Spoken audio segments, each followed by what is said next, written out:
Hello, everyone, and welcome back to another episode of Mormon Stories Podcast. I'm your host, John Dehlin.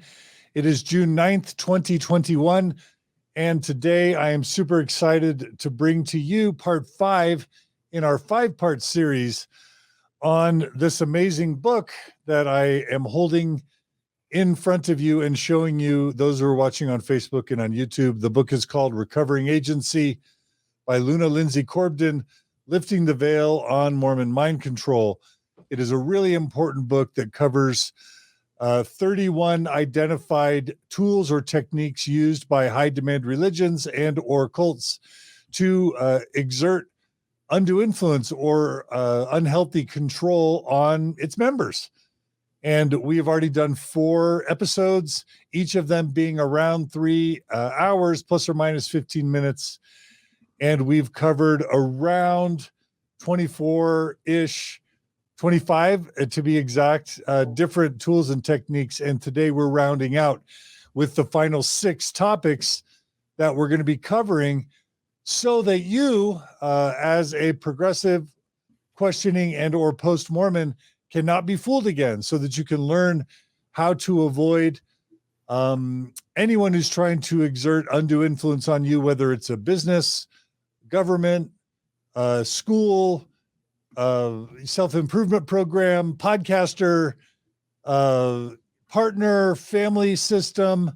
It's not just religions that use these techniques. It's lots of different types of organizations. And joining us today, the author of this wonderful book is Luna Lindsey Corbden, joining us back for part 5. Welcome, Luna. Hi, thanks. Good to be here. So good to have you. Are you ready for your final lap around the track? I am. Let's do this. All right. Well, thanks so much for joining us, and thanks so much for writing this amazing book. Yeah, thank you. And all right. So as always, we have a set of slides or visuals. Of course, those of you who are joining us just in audio will hopefully be able to derive a lot of value from this episode. But if you're able to subscribe to YouTube Premium or join us through YouTube or through Facebook, we've got these amazing slides that that provide some visual aid to the concepts that Luna is teaching us today. So let's just jump in, Luna, and why don't you go ahead and start with a little bit of your background for those who are joining us for the first time. Sure. I was born in the church. I spent 26 years as a true believing Mormon. My job before doing what I do now is I worked 14 years in the computer industry, and I am now a writer. I write nonfiction and fiction, and I'm a freelance editor and a ghostwriter. I'm LGBT specifically. I'm non-binary, gender fluid, and bisexual. My pronouns are they, them. I am an abuse survivor and disabled with PTSD, and I am also autistic. I'm a psychology nerd, but just a caveat, I don't have a related psychology degree. I just have read a lot, and I'm interested in topics, particularly trauma, manipulation, group manipulation, autism, things like that. And I wrote a book about LDS control tactics, which you've already shown off there. It's called Recovering Agency, Lifting the Veil of Mormon Mind Control. All right. And I just want to encourage all of our listeners to please stop right now and purchase this book in print form, in audiobook format, in digital format. It's available in all those different ways because it will enhance your life and it will support Luna's important work. And we have one listener who writes, Michael writes, Luna's book is amazing. The information in every one of these interviews with her is captivating. So thank you, Michael. Luna, were you going to say something? Yeah, I was just going to say that it's heavily researched. So the only thing I'm adding is synthesis, deconstruction and synthesis. So I took the literature that other cult researchers had written about other cults, other high demand groups, and I took their information and applied it to Mormonism. So most of what I have to say isn't really new. I'm just drawing lines between different other people's research and other people's thoughts. So, yeah. I love it. Okay, well, let's dive in. This is the book we've shown you all, and we have covered 25 of the 31 flavors of coercion, right? Yeah, we're almost there. We're almost done. Do you want me to list the ones we've covered? Sure. All right, let's do it. All right. So we got love bombing, destabilization, deception, sacred science, mystical manipulation, milieu control, demand for purity, dispensing of existence, doctrine over self, loading the language, totalist reframing, thought terminating cliches, social pressure, belief follows behavior, public commitment, creating dependency, black and white thinking, elitism, us versus them thinking, emotion over intellect, time control, double bind, blame reversal, guilt and shame, and confession. And that's what we've covered up for now. And these are things that a high demand group uses, mechanisms or tools that leverage the human tendencies that we all have, cognitive dissonance and consonance, confirmation bias, our various the science of belief. They basically use these different techniques instinctively many of the times to sort of entrap us into a specific belief system and keep us from getting out of it. So, and then today we'll be covering indirect directives, identification and example, induced phobias, trance induction and dissociative states, euphoria induction, and proselytizing. And it probably goes without saying that to learn about the other 25 techniques, go to parts 1 through 4 in this series. Yep. Because this is part 5. Exactly. And all these techniques work together. So any single one of these isn't going to change anyone's mind or entrap anyone or ensnare anyone. I mean, with some exceptions, depending on like dispensing of existence is basically a death threat. So I guess you could get someone to do something, but you can't get someone into a belief system believing that they've willingly chosen it and yet be trapped without using a majority of these. They all work together hand in hand. Absolutely. One more comment from a listener, just an endorsement of the book. Nicole writes, one of the best books on Mormonism.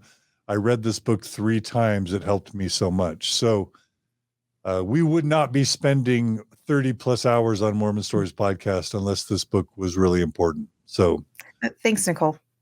Yeah. All right. So indirect directives. Yeah, that's the first one we're going to get to. So indirect directives is basically a way of getting someone to do what you want them to do without directly commanding them in so many words. And we'll get into how that works. There's an image that I have. I've got a few optical illusions in this particular in the slides for this particular topic. And so the one I have up there, it looks like at first glance a sphere with spikes sticking out of it. But when you look really closely, there's actually no circle drawn. And it is the illusion of the various cone shapes and triangles that give us the illusion that there is a sphere there. And that's kind of an optical way to explain how an indirect directive works, is a way of sort of giving someone the ingredients that they need to put together a certain conclusion or to follow a certain command without so much as saying it.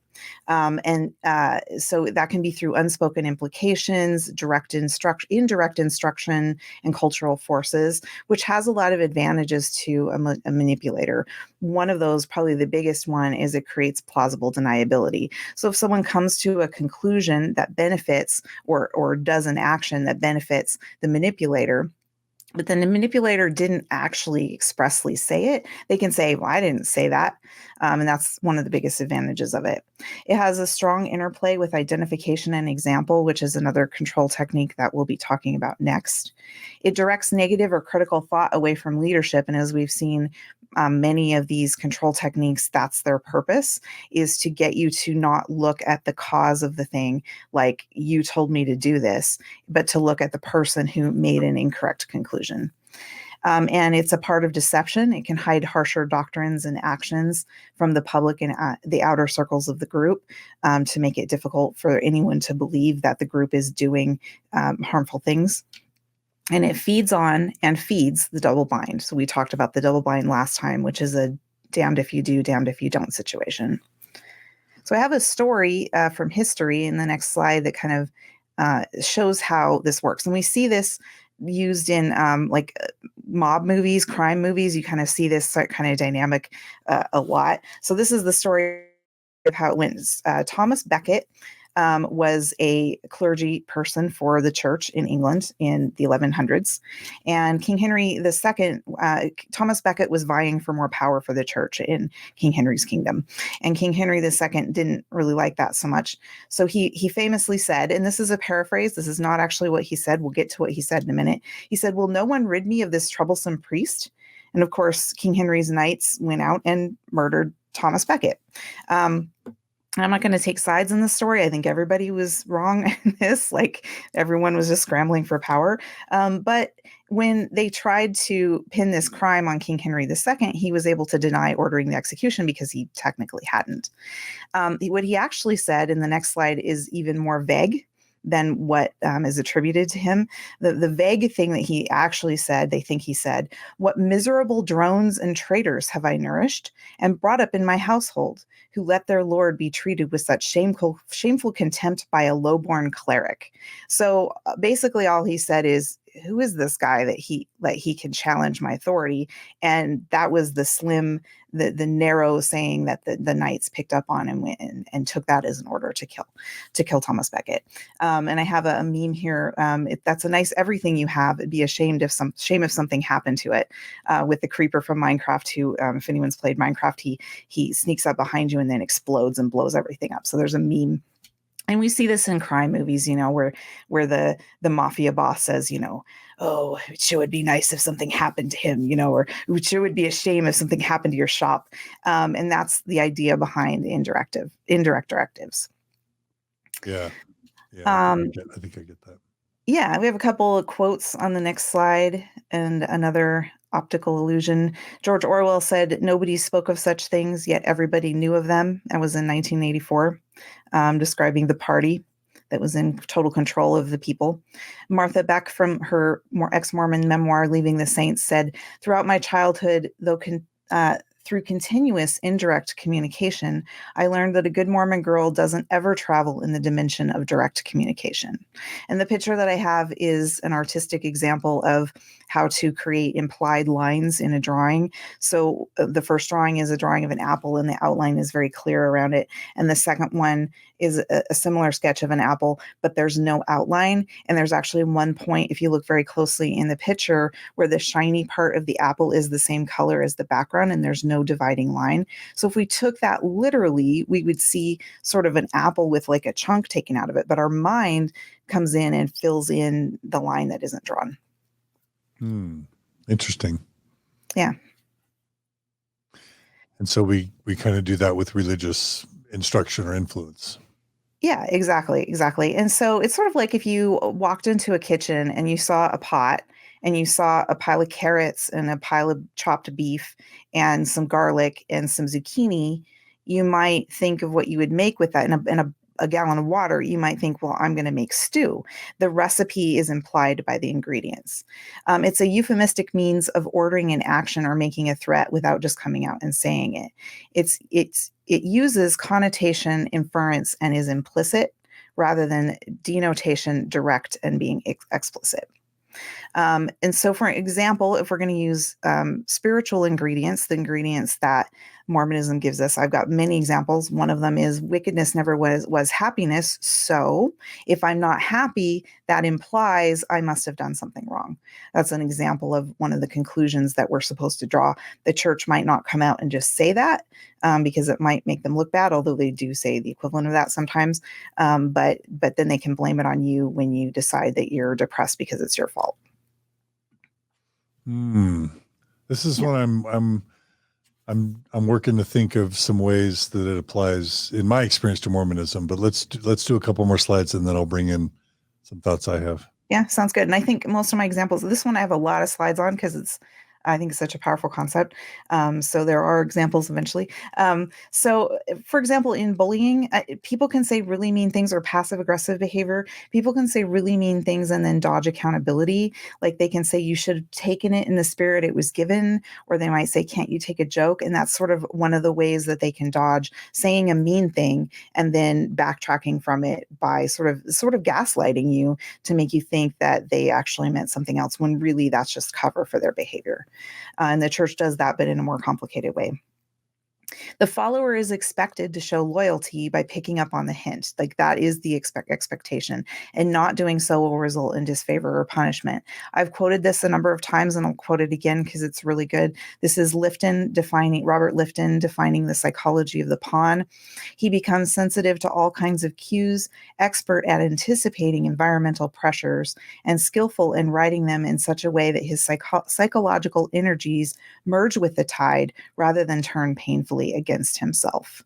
And so, for example, non-forming members get shunned out of concern, and boundaries are violated in the name of love. Yeah. Okay. So you have to be able to pick this up, and you probably get promoted or advanced if you're able to pick up these indirect cues. Exactly. At the right time in the right, because if you do it at the wrong time in the wrong way, then you could actually be punished for taking it wrong.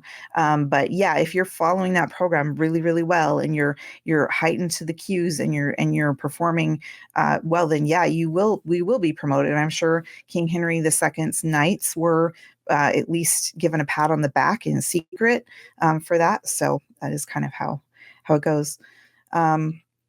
So indirective directives can make people think that they thought of an act themselves, and in a way they kind of are. It inspires people to commit acts that would otherwise go against their values, because they're having a cognitive dissonance moment inside, and they're so eager to please that authority, that person in authority, that they sort of forget about their other values. And then the leader can blame the follower for misunderstanding what they meant. So here's a quote from Margaret Thaler, singer from Cults in Our Midst. And she says, the leader often said, she's talking about someone else's experience within a group. The leader often said during lectures that people who don't obey must be punished. Shortly after such a lecture, one woman began to shake and slap another woman who wasn't working hard enough. Later, she said, it was his words and how much I wanted him to like me. I saw myself doing as he would. He didn't have to be there. He didn't have to tell me who or when or where. I just wanted to do what he wanted. I realized I was flailing away at her. It was as if he and I were one at the moment. I have another optical illusion in which there are no triangles, if you want to look at that slide. And there are no triangles, but there appear to be two triangles based on the shapes around them. Right. Okay. So I do have a concrete example from Mormon history. And yeah, this is a good one. Yeah. So the scripture is D&C 58:26. For behold, it is not meet that I should command in all things, for he that is compelled in all things, the same as a slothful and not a wise servant. Wherefore he receiveth no reward. I had to memorize that in seminary. So it is a prominent scripture within LDS theology. And so the question with the Mountain Meadows massacre comes down, did Brigham Young order that hit? And the answer is it actually doesn't matter. It doesn't matter if Brigham Young said the words, kill those travelers who are coming through Utah, because the elements were all there for the Mormon settlers to pick up on the hints, that all the context that was around them. And they murdered those travelers. And that was what benefited the church at the time.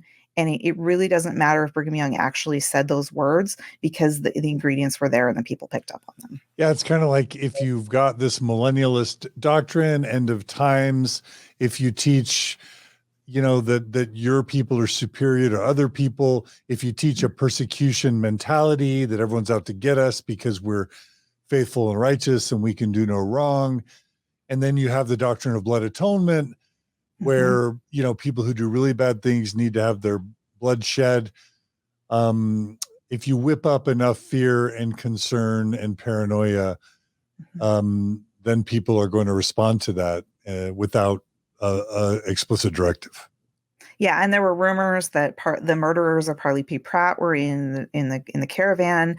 There were a lot of things going on there that people were just really eager to please Brigham Young and do what he wanted, or what they thought he wanted. And it did benefit the church for that to happen, at least until it came to light 200 years later. So we're getting a couple examples from our listeners. Scott Duke says Porter Rockwell trying to assassinate Governor Boggs to fulfill a revelation. And then Glenn's asking a question, benefited the church at the time, how? So he's basically, Glenn's questioning you, Luna, how did the Mountain Meadows Massacre benefit the church at the time? I don't think it needs to benefit the church. I think there just needs to be a perception on the part of the killers that they are doing something that will benefit the church. And in their minds, they were probably just fearful that if there was a revenge kind of, when we forgot, the temple ceremony itself had some blood oaths, but also I remember some sort of language in the early temple ceremonies about avenging, the persecutors of the church, right? Yeah. It benefited in a few ways, and I'm not a huge Mormon history buff, so other people will probably be more qualified to answer this. But first of all, it proved their absolute loyalty to the church and their absolute will to obey. If you're going to murder 100 and some odd men, women, and children in cold blood, absolute cold blood, with no ability for them to fight back, what else won't you do? I mean, you're going to do absolutely anything else. And at that point, a person who had done that is going to justify anything else that Brigham Young asked them to do. They got a bunch of free Mormon converts out of that. All the children under the age of 8 were spared and were adopted into the homes of their murderers. Those are kind of probably the biggest ones. I'm sure it vitalized the faith of the members who lived in that community, even those who weren't directly involved. It justified their faith. Those are some of the they're not very direct. And didn't they get all their stuff? I mean, I don't think that part's talked about. Again, I'm not a historian, but that wagon train probably had a lot of if there were cattle, valuable horses, food, supplies, but they probably had the starting farm supplies for where they were settling. Again, not a history buff, but I'd imagine they had a lot of really valuable things that they directly financially benefited from. That community did, at least. Yeah. So and again, you don't need them to actually have benefited. You just need them to have believed they were going to benefit. Yeah. Or for them to do it. Yeah. I was just thinking, in addition, you had that scripture that you quoted, D&C 58, that it not being meat that God should command in all things. There's another talk that Boyd K. Packer gave at one point called the Unwritten Order of Things, where I think he quotes this scripture and he talks about all the ways that we should behave without being commanded to behave that way. There's actually an explicit General Conference talk that illustrates this point. For our listeners, if anyone wants to go look that up, I think they'd find a lot of examples there. Kind of like don't drink caffeine, right? That sort of wear the white shirt. And then some of these things become explicit, but enforced by the membership, which I think you're going to get to in just a second. Yeah, I think it will. Yeah. So I have a quote in the next slide that's an example from another high demand group. And this is from, I've been using this guy's memoir as an example in a lot of these over this whole 5-part presentation. And so this is a New Age / Christian cult in San Francisco called SLF. And Steve Sanchez wrote about his leader, Reverend Will, Reverend Will is speaking in this quote. Katie's a perfect subject. She wants to please me so bad I can't get her off me like a booger. All you have to do with her is put a tape in her head and she will act it out for you perfectly, whether she is in or out of a trance. Actually, a waking suggestion is the strongest kind. I've been doing that with all you people for years. And so that's a person, a manipulator, who is telling us exactly what's going through his mind. Now, I can't speculate if the leaders of the church are this calculating, if they are this aware of what they're doing. But we do know at least some of these cult leaders are aware of what they're doing, and they know exactly how this all works. Other people do it instinctively. Right. So on the next slide, you might have noticed, if you're ex-Mormon and think about this stuff a lot, that the official works of the church are full of contradictions. And you would think that this would hurt the church, but actually it's a benefit to the church. That way they can say, we don't teach that, or we do teach this, depending on the needs of the moment. They can always pull up a supporting quote, even if other quotes lead the members to a different conclusion. So maybe a member is being abusive to a family member that they think is being sinful, and they're using the scriptures to justify that it's better than eternal torment, and you're supposed to obey, and they're using that to hurt their children or something like that. They can come to that conclusion, but meanwhile, the church can point to lots of scriptures that say, no, it says love one another. It says unrighteous dominion is bad. We teach that abuse is bad. Here's a talk from last conference where they spent less than a minute talking about how abuse is bad, so they can pull that quote out. Meanwhile, the members are still using that to control each other. And I have a picture of Gordon B. Hinckley with his Larry King interview, and around that same time there was a Time article, I think it's still pretty famous, in which he said about the eternal progression doctrine, he said, I don't think we teach that. Those were around the same time. So I always think of his Larry King interview, and he's got this smug look on his face in the Larry King interview. And that's an example. We don't teach that. Oh, I think you're muted. I was trying to remember if there was another one of your 31 points that covers this idea of doublespeak, right? Where you're remind us what doublespeak is. Doublespeak, I didn't separate it out as an individual one, but it shows up in all of these. But doublespeak is a term, I always attribute it to George Orwell, but I'm just realizing he came up with newspeak, and I'm not sure if he came up with doublespeak, but it's a way of saying you say one thing and then you say its opposite, but you say them at different times and in different contexts, so that if you put them next to each other, you can clearly see that they're contradictions. But since they're discussed separately, you don't get to see that they're contradictions. So that's pretty much what doublespeak is. Okay. Talking out both sides of your mouth is another. Yeah. Because one of the most famous parts about that Gordon B. Hinckley story was after this interview with Mike Wallace. I don't know who it was, the Time interview or whatever. There was a stink in the church about, wow, do we no longer believe that men can become gods?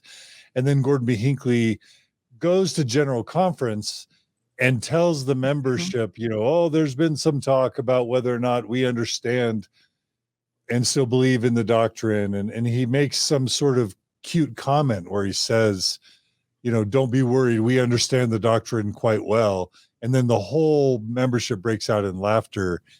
And it was sort of, as I remember it, kind of this eerie way to sort of acknowledge that we speak one way to the press, but we all know we have our sacred, and we'll use the term sacred beliefs, that we just don't, we don't cast our pearls before swine.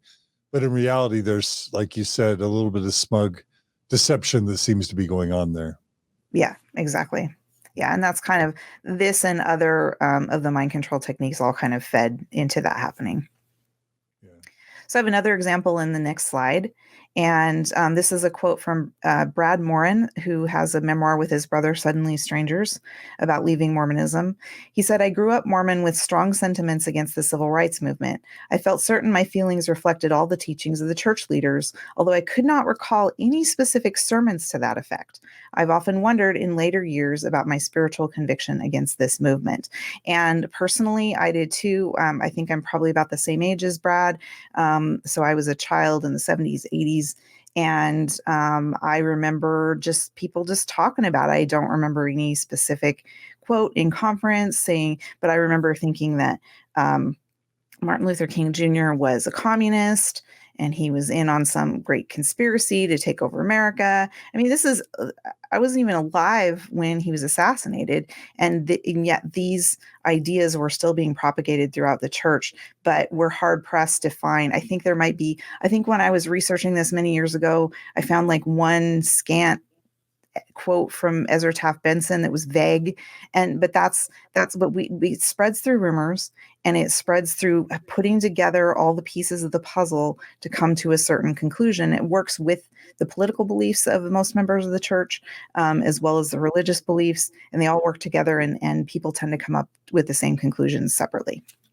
Yeah, so the fact that like 75% of Mormons in the U.S. are Republican, you're not going to find some mandate somewhere that says to be a Mormon is to be a Republican. And of course, there are going to be enough Democrats for the church to be able to engage in plausible deniability and say, no, we've got members on both sides. But somehow especially in Utah, but often elsewhere, a good Mormon gets the message along the way that Republican Party politics is kind of the one true way to look at the church, and oftentimes more liberal or progressive politically members feel marginalized.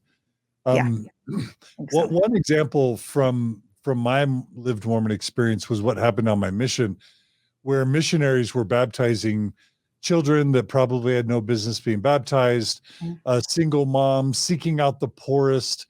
You would never sort of see in the missionary manual per se directives that said, go to the poorest people because you're going to get the most baptisms, or go to the immigrants, or find the single moms, or baptize the kids.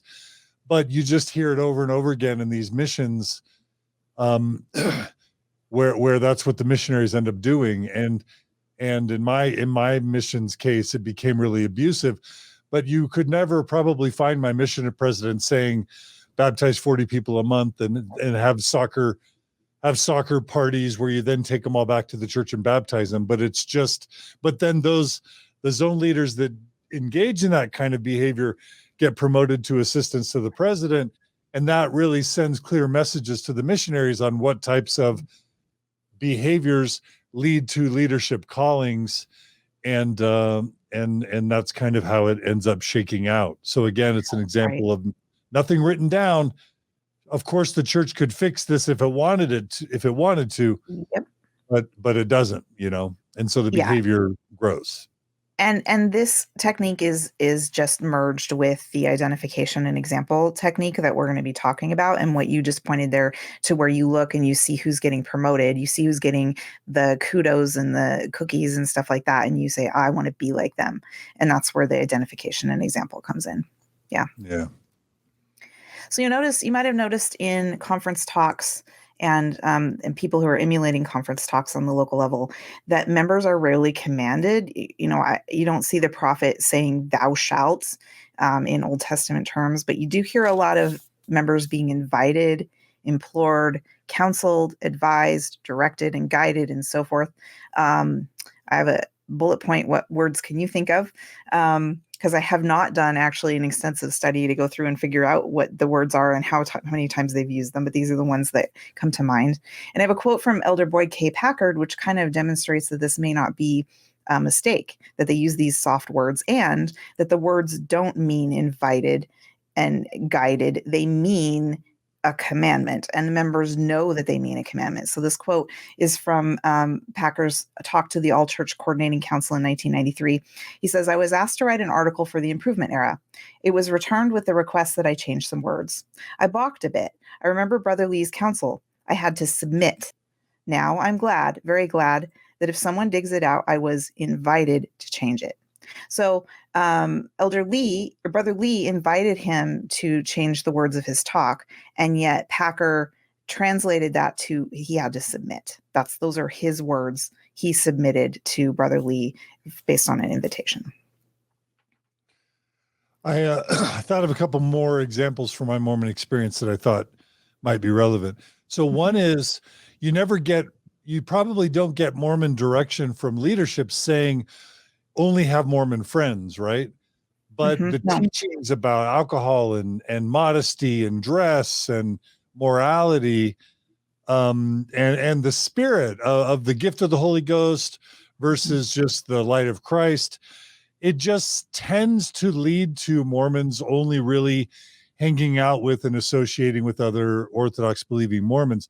And it may be parents that enforce that on their kids, but you probably won't find a lot of church curriculum that says only hang out with Mormons, right? But it just ends up it working says, that way. Like the Strength of Youth says and has said for many decades, hang out with people with high standards or your standards or similar standards to you, or Right. they refer to the standards. Well, most of the world, which we're taught is wicked, drinks occasionally, uses drugs occasionally, does sexual things occasionally. I mean, that's kind of the world, the way the world is. And so they watch rated R movies, they drink Pepsi. And so if you are following the high standards thing, you're not going to find a whole lot of non-members who don't follow those standards. And so you're still stuck having members for friends if you're following the four strength of youth pamphlet. Yeah. Another example that came to my mind is mixed faith marriages. You're not going to ever see the church tell somebody, if your spouse no longer believes, leave them. And in fact, when I talked to Mormon Apostle Elder Holland about this, his comment was, we don't tell people who they should and shouldn't divorce. We don't get into that sort of thing.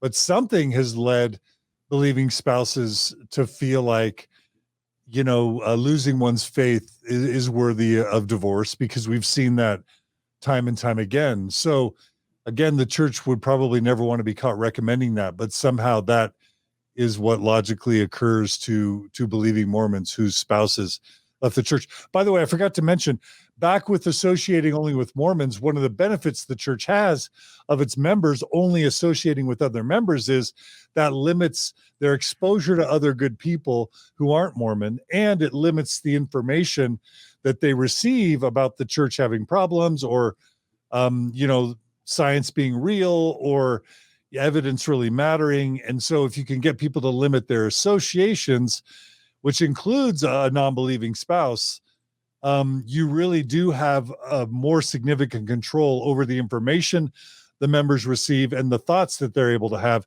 And that's, of course, all contributes to this idea of the Mormon bubble, where you can have Mormons living in 2021 who've never heard of the CES letter, Fawn Brody, Kate Kelly, Ordained Women, Mormon Stories podcast, all the different ways that you could learn about Mormonism. You've got people in the internet going strong, and mobile devices in everyone's hand. You can still have this dynamic where in 2021, someone's never heard of any of this.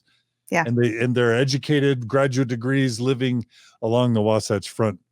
Yeah. And that's Maloo control. That's the technique called Maloo control. Yeah. Yeah. And of course you wouldn't. But like you said, these things kind of work together, right? Yeah. And the mixed faith marriage thing. I mean, they can dodge that they don't say that, but they do say you can't get into the celestial kingdom without your partner, without your spouse. I mean, that is absolutely in the scriptures. It is quoted. It's not, neglected down there, hidden somewhere. It is very frequently quoted that you can't get in the celestial kingdom if your spouse isn't coming with you. So of course you would divorce. I mean, that's the only conclusion, is that you would divorce your spouse, or else cross your fingers and hope it works out. Hope he comes around or she comes around. So yeah, that's it. Again, that's a great example of how they can say it and not say it at the same time. And then the only other one that comes to mind, it's a little bit like Mountain Meadows, but it's kind of different. For some reason, with disciplinary councils, especially with high profile instances of apostates, the church has always wanted to insist that it's not commanding the excommunications from the top down. I guess it's this concept of teach them correct principles, let them govern themselves. But the church never wants its fingerprints on high profile excommunications. It always wants to be able to sort of point to the bishop or the stake president as the one that made the decision.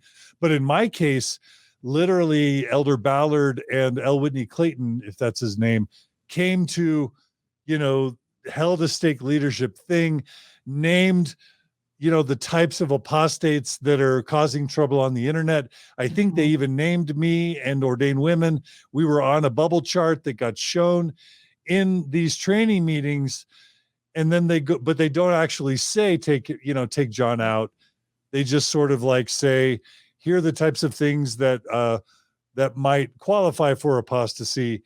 Here are even some of the more prominent apostates. And then they leave, and they allow the leaders to connect the dots and to sort of make the Thomas Beckett. Yeah. Won't someone rid me of this troublesome podcaster, right? Yeah. There's a troublesome podcaster. Podcasters are causing a lot of trouble these days. If there happens to be one in your stake, Yeah, exactly. But I don't know if these are examples, but they're ones that come to my mind. Yeah, they're good examples. Yeah. Yeah. Okay. So I have some more Let's see. Yeah, I have more examples on the next slide. So in Mormonism, more is always better. That's the attitude I had as a Mormon. If there's a commandment about something, well, I don't want to be a slothful and unwise servant, so I'm going to double down on all the commandments. That was kind of my attitude towards it, and I saw other people doing that. So one logical conclusion is pay more tithing. There's the law of consecration. Everything that is yours is God's, or the church's. Work harder, go the extra mile, magnify your calling, pray more, read more scriptures. And what I think is a recipe for domestic abuse is D&C 121:34. Reproving betimes with sharpness when moved upon by the Holy Ghost, then showing forth afterwards an increase of love towards him whom thou hast reproved, lest he esteem thee to be his enemy. And that's often used by abusers. I have to cough just a second. No worries. Woo. Anyway, it's often, terrible timing too, because I'm talking about abuse. The rationale, the ingredients that often parents put together in this situation with scriptures like this, and there's some from the Old Testament as well, spare the rod, spoil the child, etc., is that if your eternal suffering is going to be great if you don't follow, hold to the rod, then a little abuse now, a little beating or bad mouthing or like belittling or name calling or whatever your abusive technique is, a little bit of that now is a loving act within that context. And so scriptures like this and others are the ingredients that many abusers within the church put together and then use that as an excuse to abuse their children or their spouse or other people in their family. Yeah. Yeah, that's powerful. Yeah. Mm-hmm. There are a couple other ones that I don't know if they would quite qualify, but I just wanted to run them by you. Sometimes what we see in Mormonism today is this culture, these cultural practices that were taught to our parents and our grandparents and our great-grandparents that have been written out of the general authority. General authorities no longer say certain types of things. They're no longer in the handbook of instructions, but they're still lived in the everyday practices of the members, and particularly amongst the leadership. So one example would be, it's basically old quotes of general authorities that are no longer embraced, but are still part of the cultural, are still cultural artifacts that influence us. So one example is this famous quote, I would rather have my child come home in a pine box than unworthy from their mission. Now, the leaders would be able to say, we don't teach that, but it still gets passed on because of our parents and our grandparents taught us that. Does that make sense? It does. And they get the benefit for having that be out in the wild in the culture. And culture is definitely, in fact, the next slide, I kind of talk about this. Culture is definitely a part of how indirect directives get spread. So maybe only, a handful of members come up with the conclusion from the ingredients that they're offered. But the rest are still susceptible to those conclusions because they're spread culturally. Yeah, and we'll jump to the next slide. But the other example I thought of is I'm pretty sure if you go through the entire handbook of instructions now, the word masturbate won't appear anywhere in there. So then you have to ask, well, then why is this like the number one issue on the minds of bishops? Well, there's either private training we're not privy to, or they're simply just carrying forward the perceptions and the teachings of their predecessors. So exactly. Yeah. And that, I think that takes us to this slide. Oh, and actually, this is starting a new topic. So do we have anything else to say on okay. This is about identification and example, which is very similar. Right. Anything else to say on indirect directives? No, just I think I would love, here's what I'd love to do. I want to invite listeners, viewers who watch this on YouTube, listeners that are listening to this. I would love you guys to come up to the post for this episode and share any examples the listeners have of indirect directives, because I'm going to guess that it's going to take some work for people to identify these because they're so subtle sometimes, and by definition they're indirect. But my guess is they're everywhere and they're more powerful than we even can imagine. But because they're subtle and indirect, we probably have to start paying attention to notice them. You can't just Yeah. Google this one, right? Yeah. So yeah, Yeah. got to think about it. Yeah. But I think it's everywhere. And I've just come up with 6 just, in preparation in the past 30 minutes. So yeah, I think there's probably a lot. So we do this for sure. Yeah. Yeah. All right. Yeah. All right. So the next So one. yeah, so influence doesn't just have to be, as we explored, verbal. It doesn't have to be rote, like this is, thou shalt not kill or whatever. They can be given through examples and identification. So on the slide, it's do as I do, not as I say. And I have a little meme with Yoda, as I say, do, as I do not. So this one is in a triangle with social pressure and indirect directives. So the one we just talked about plus one we talked about previously. It just like indirect directives, it creates plausible deniability. So they can say we don't actually say that. It creates the culture and is created by the culture. So the culture is in kind of a circular, it really bothers me when the church says, oh, that's just the culture causing that, because it's a cop out. The church has full control of its members for the most part as a body. And if they got up on the pulpit and said, look, you guys need to cut this out and describe what the thing is and point to it and do that once every 2 or 3 years, they could spend 5 minutes on it. They could get all of these cultural behaviors to just go away. But these cultural behaviors benefit them. And so they don't want to do that, even though it's harming people, whatever that behavior might be. We talked about perfectionism, for instance, in the demand for purity slide in the first part. And perfectionism is an example of a conclusion that you probably would come up with given how much the church harps on being perfect and trying to become perfect and following all the commandments. And so if you end up with a perfectionism problem that's leading you to depression and anxiety on a regular basis and maybe self-harming behaviors and other bad behaviors, you might be willing to just blame that on the culture. And I have seen that being blamed on the culture, but really the church is creating that culture. I'm just going to say it right there and put a pin on that because that is what they're doing. And of course, when we're following the example of others, that can lead to belief follows behavior. So we're following someone else's example, and we're not really sure why we're behaving the way that they are. And so our brains resolve that to, I'm behaving this way because I believe in the doctrines that support it. It establishes phobias, and we will be talking about phobia inducement later on today. It plays in hand with mystical manipulation, which is sort of the orchestration of miracles or the spotting of miracles through confirmation bias. So, for instance, she sinned, therefore something bad happened. That goes hand in hand with identification and example. Where often examples are held up to say, she sinned and then something bad happened. Therefore, when we say that wickedness never was happiness, that's true. It's also used to punish, ostracize, and exclude people because they look around and they see how other people are being treated. They may see that someone's being excluded. And so they stop doing that behavior because they see the example of what happens to people who do that. And also there is a pressure on Mormons to be an example, which probably doesn't need much proof, although I do think I have a quote in here to sort of show that. But being an example was definitely taught all of us, which then becomes part of demand for purity. So you have to be pure, you have to be completely pure, and you have to show everyone that you're being completely pure so that they'll follow your example. I love it.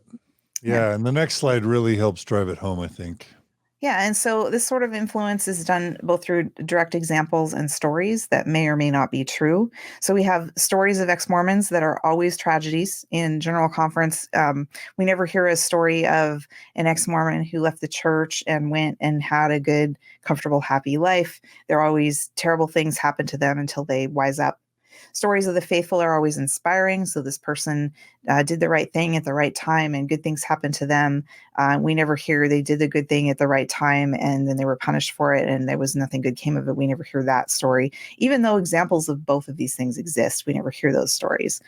And you'll notice that all the stories that general authorities tell about themselves they always make them look good. Even that when they're saying, look at how flawed I am, they tell a cute little story that just makes them more likable. They broke a window ago when they were little and had to tell a lie, or then they were honest about it later. Cute little things. I remember one general authority was bad at singing, and everybody laughs at that, and it makes them cute and likable. They never tell about, I did sexual sins, or I got drunk one time. Like they never tell stories of how they're flawed in serious ways. I lied in a conference talk. I excused a sexual abuser. They never say things that they've probably done that were far worse.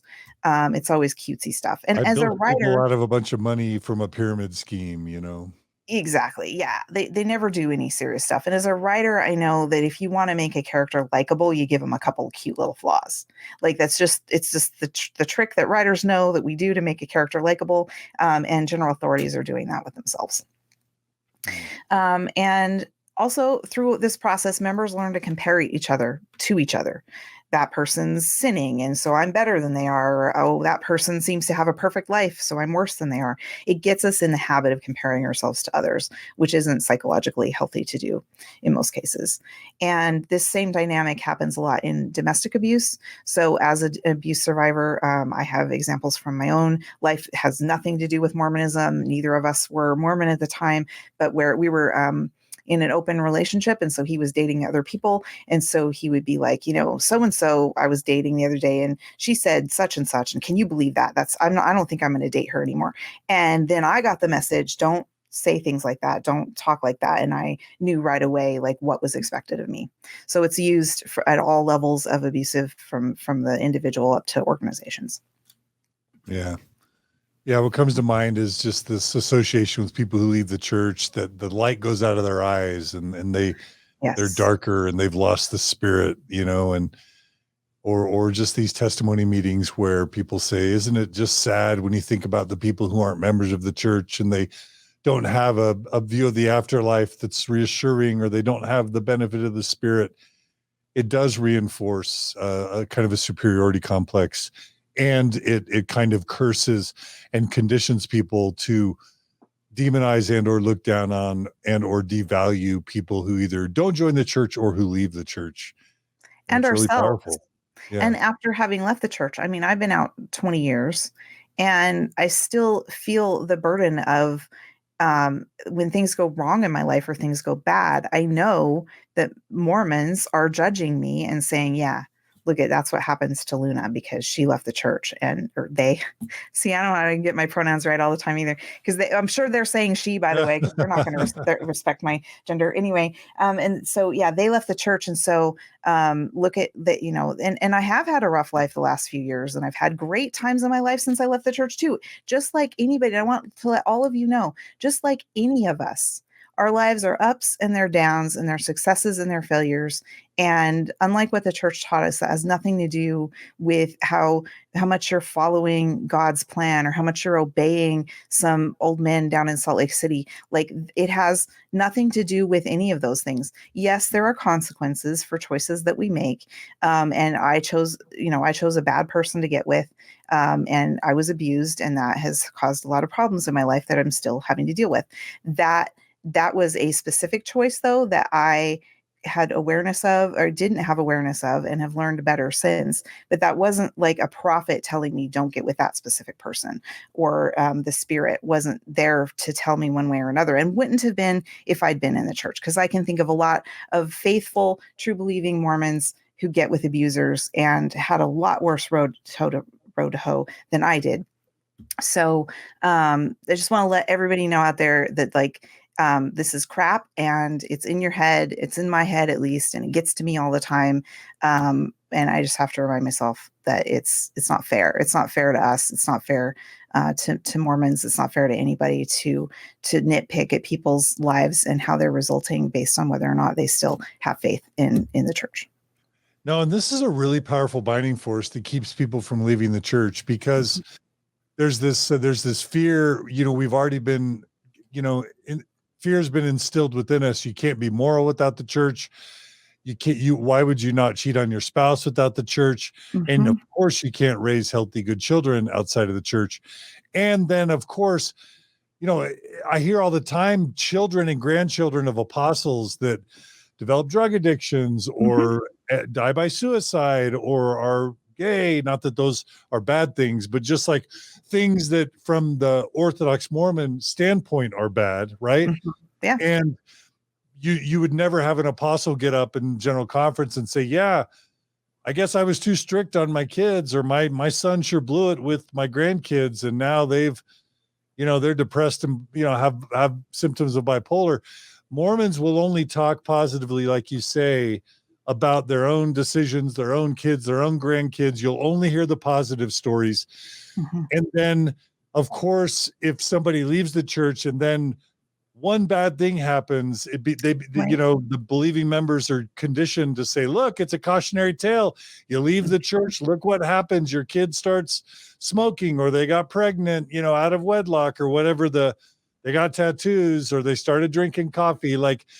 And it becomes this psychological thing where by never talking about the bad of believers, and then through confirmation bias, only pointing out and noticing what would be perceived as negative by people who leave, it leaves people who are on the fence, on the margins about leaving, terrified that if they leave, they'll lose their job, they'll lose their income, their kids will become sex workers and drug dealers. And it's a real powerful binding force on the membership. And it reminds me of this photo it's a meme. Maybe you've incorporated this in your slides, where it shows someone hanging on to a rock for dear life, as if they're going to fall and die. And then you zoom out and there's only like a foot between their feet and another ledge below them. But they don't know that at the time. And so you think you're going to fall to your death. And really what you do is you fall to stable, solid ground. And I've known so many people whose marriage has improved. They improved as parents, their job, their income doubled, so many instances of very, very positive. They'd lost a ton of weight. How many ex-Mormons left the church and then lost a ton of weight because they weren't self-medicating away their feelings? I'm not trying to say leaving the church is a panacea by any stretch. There are, Buddha, the principle of Buddhism is life has suffering, and you're not going to avoid suffering. So you'll always find the cautionary tale if you're looking for it. But on the other hand, this conditioning is real.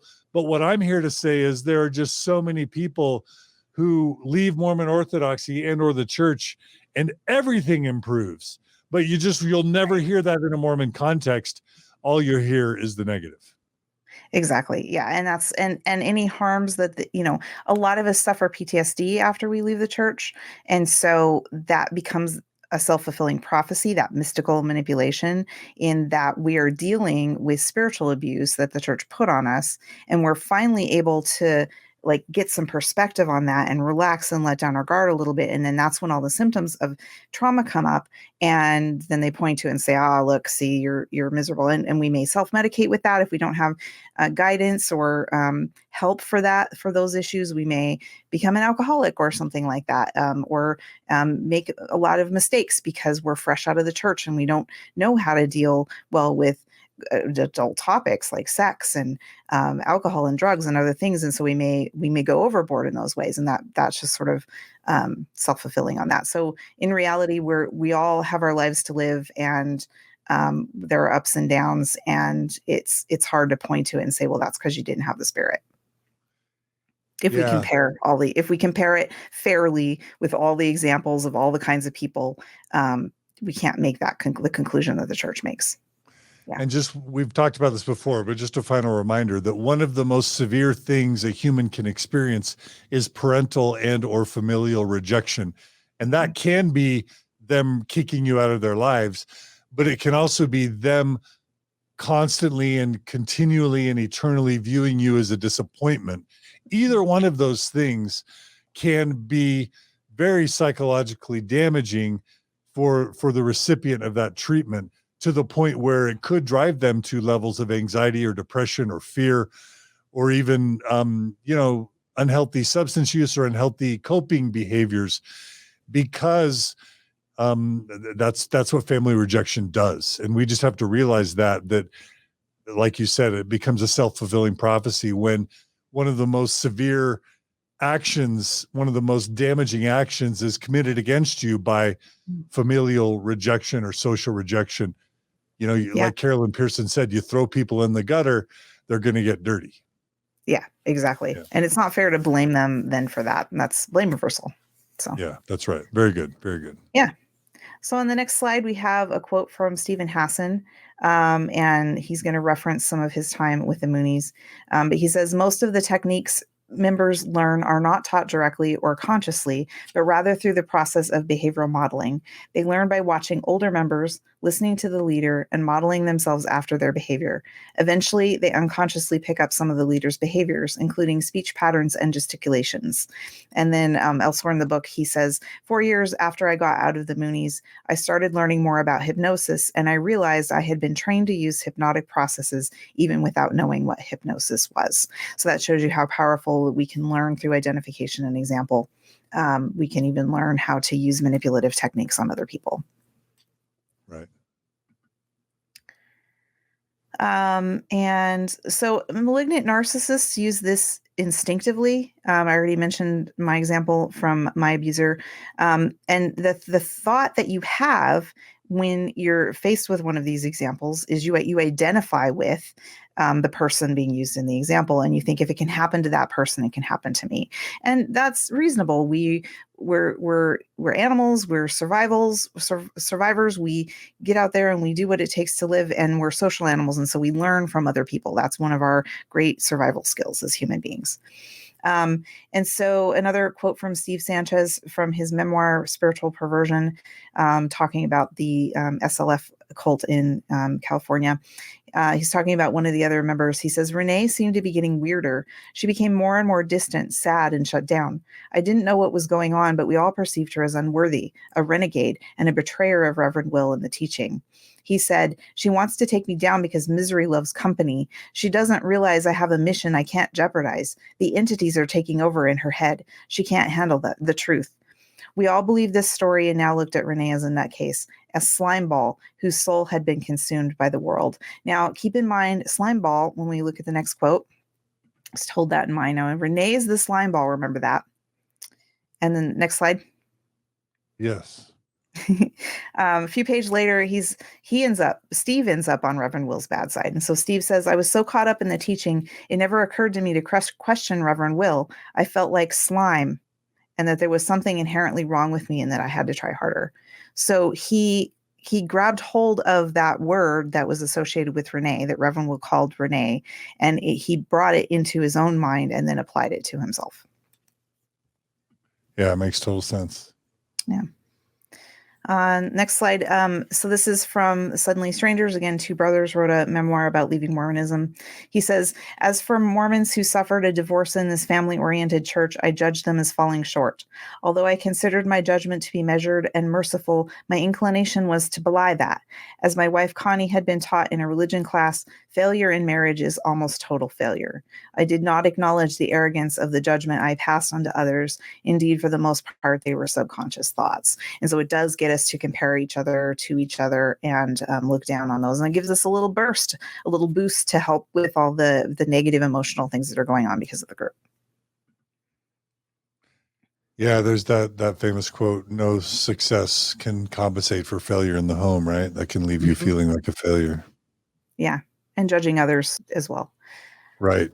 So does the church teach us to be examples or to look to examples? Well, let's see. Thomas Monson in April 2008 in a talk entitled Examples of Righteousness said, always remember that people, and I have some emphasis added, always remember that people are looking for you for leadership, and you are influencing the lives of individuals either for good or for bad, which influence will be felt for generations to come. No pressure.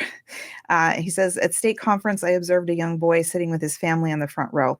As the meeting progressed, I began to notice if I crossed one leg over the other, the young boy would do the same. If I reversed the motions and crossed over the other leg, he would follow suit. I put my hands on my lap and he would do the same. I decided to put him to the test. I looked squarely at him, certain I had his attention, and then wiggled my ears. He made a vain attempt to do the same, but I had him. He just couldn't quite get his ears to wiggle.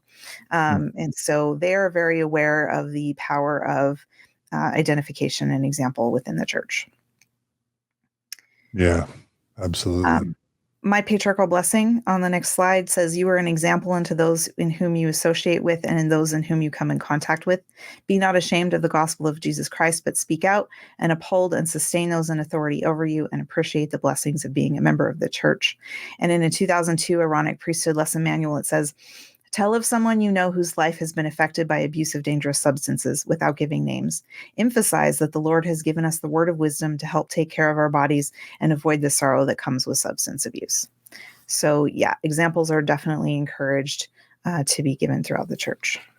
And I'm not sure, did one of the previous items, one of the previous 25 that we've covered, talk about kind of the church's use of celebrities as a way to market the church? Because if I'm thinking about how so many people converted to Mormonism in the 60s and the 70s, the Osmonds had this phenomenal effect on conversion to Mormonism because they're big smiles, happy, positive, talented, clean living, big families, wealth, success. Like and we all know about, Tom Cruise and John Travolta and Leah Remini and the ways that Scientology has used celebrities as a way to market the church. And of course we all know how the church is led in its marketing efforts with the family. And in fact, there are a lot of great Mormon families now, or at least a lot of families that look fantastic. And then you also learn about the dark side behind a lot of these smiley, happy, positive Mormon families. That many times there is abuse, there is verbal abuse or control or anxiety disorders or depression, but you'll never know any of that because from the Osmonds on down, as long as culturally we're discouraged from talking about the hard things, and as long as we're focusing on the public image of dressed up, nice, clean cut, happy families, you're creating this image for identification purposes, whereas the reality may not and often doesn't live up to the perception. But that's where marketing and PR can be so effective. Am I wrong? I think so. I think I don't really address celebrities too much. The Mormon Church specifically doesn't, I think, rely on celebrities as much as, at least in this day and age. And the Osmonds were slightly before my time. I was born in 74, so they were kind of still sort of around at that point, but not like big. So I can't really, I didn't really observe that time. So I think that the church focuses more on their PR arm on ads and films and things like that, and also on in their missionary program. And as we've talked, I think the church does really, really well at getting into government and getting into business, big business, more than Scientology does. And Scientology's real good thing is getting into Hollywood and getting in there. I think it just kind of is different strengths and weaknesses. I don't think the church relies too much on celebrities in this day and age. And some of their celebrities may even be a little bit problematic. Like I'm thinking of Brandon Flowers from The Killers, who isn't exactly like a straight and narrow Mormon. I really love his music because he's not exactly a straight and narrow Mormon. I can relate to a lot of his songs. I can't really think of any like prominent where the church says, look at them, they're Mormon, who has definitely like a pure thing like the Osmonds had going on.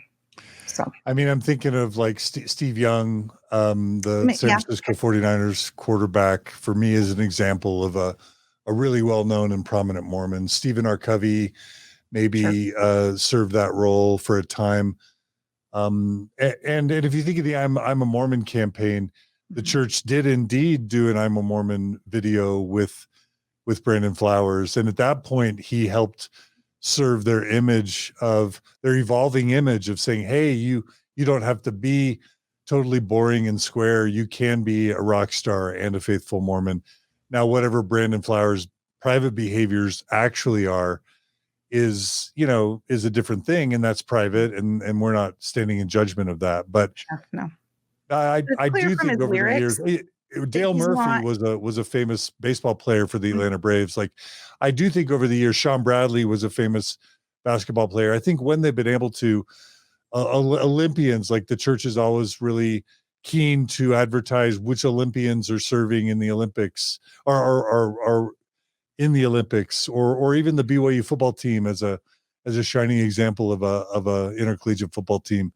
Danny Ainge, as a basketball player, athletes, actors, but it is problematic because a lot of these people end up leaving, and I'm guessing that the church is learning that it's a double-edged sword to invest in celebrities, because those celebrities might someday become Leah Remini's, and then that becomes a huge embarrassment for the church. So it's probably smart in 2021 for the church to ramp down its emphasis on celebrities, because a lot of them are leaving. Yeah, that makes sense. Yep. Yeah. So the role models that we are presented with in the church are not realistic. And I have a picture of Barbie to sort of be a metaphor for that, because Barbie is not a realistic beauty standard. I think if you were to have a human being with her proportions, like, she wouldn't be able to walk. I think some people have explored that quite a bit. So those examples that were held up do not represent your ideal self, but the ideal of the Mormon pseudo personality. So you are a unique individual with your own likes and preferences and interests and talents. And that the ideal perfect you is not the same as the ideal perfect general authority. Those are two completely different things. And we shouldn't aspire to be someone that we're not. We shouldn't aspire to fit ourselves into a mold that we don't fit in. I mean, we can, but it's not the path to being a happy person, to be well-adjusted. And as I mentioned, leaders only are showing us their best sides. So we don't see the real struggles that they've gone through, the real flaws that they have, the real bad things that they've done. We're only seeing the best of them. So how can we live up to what we can't see inside? We can't live up to a fake outer persona. Mention of theory of mind. Theory of mind is kind of controversial in autism circles. I think it's a better principle to apply just in general. And it's the idea of how we think about other people and what is going on in other people's minds. What is their reasoning when they are approaching an issue? And all people tend to project our own theory of mind onto other people. We tend to think that other people are using similar reasoning processes to us. And so because of that, like, I know about myself like way more than I know about anybody else. I know the things I don't like about myself. I know all the problems that I have and the struggles that I have and the times I feel bad. I don't get to know that about someone else. They are going to show a front, whatever that is, and I don't get to know. And so I'm going to see my flaws as being way bigger than what someone else's flaws are. Even if they're telling me what their flaws are, I'm still going to outsize my own flaws to myself. So it's a good thing to keep in mind. And that's the last slide actually on this one. I think these are kind of the remedies to this, things to keep in mind to kind of adjust your perspective to something that's hopefully more healthy. We did have one comment from a listener, Tamara, reminding us that the church has used Gladys Knight as a way to communicate to the world that there are people of color. And I think Thurl Bailey, the former jazz standout, power forward kind of guy, is another example of not to beat that point, but I just wanted to follow up with a few examples that have been used over the years. Yeah. All right. So that's influence through identification and example. And, that clearly is a powerful tool used by the church. So I think the church checks that box. Let's go ahead and go to the next one, which is induced phobias or fears, right? Induced phobias, yeah.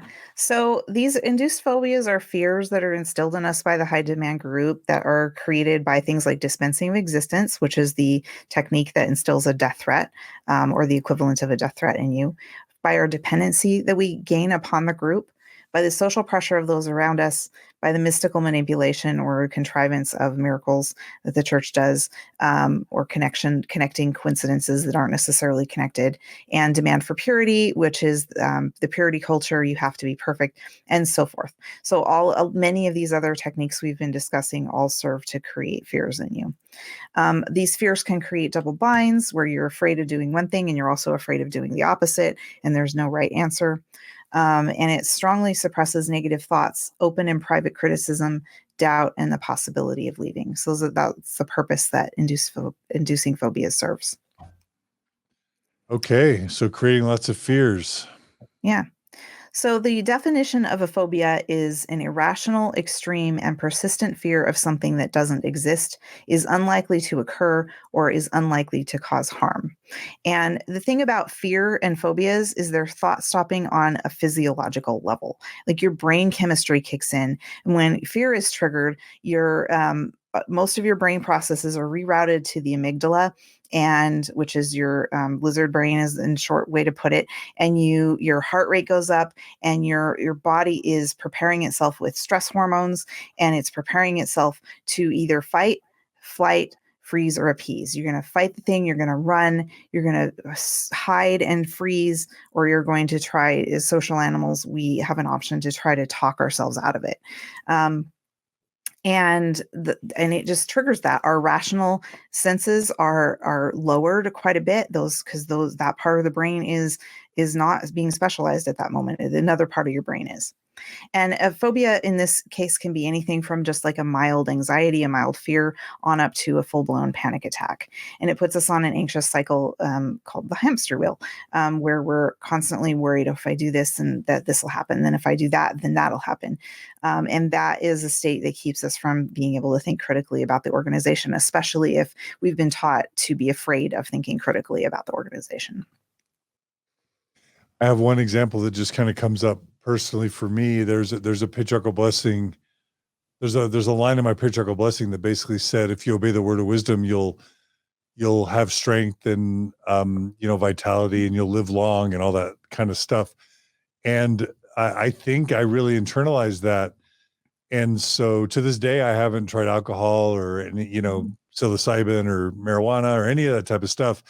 Whereas a lot of my friends have developed what they would probably say is a healthy relationship with even kind of responsible alcohol use or whatever.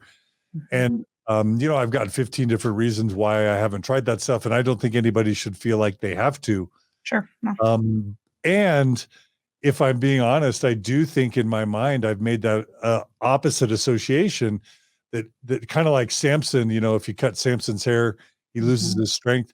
I think I probably do somewhere have this psychological association where if I do break the word of wisdom and I still drink coffee, so even in my own world and tea, I've I've kind of made a differentiation there. But for me, I think I've got it in my brain that if I try some of those more recreational drugs or even alcohol, that something bad might happen to me. And it's Right. superstitious, but I think that's the implication of associating health and strength and positivity with not using certain substances. You automatically in your mind, the inverse is also there, which is bad things will happen to you if you do, Yeah. do certain things. Also, you don't wear your garments, you'll cheat on Right. your spouse, or some type of physical harm will come to you. These are all, if you leave the church, you'll get divorced, or you won't be moral, or you won't be able to raise your kids. There's so many examples of fear There that are. that control us. And it's wired. It becomes baked into you. So my example, and I was scared to try substances for the first time too, but that path has been well trod since then. But for a long time, I was afraid of the dark. After I left the church, I was afraid of evil spirits. I was still afraid of evil spirits for years after I left the church.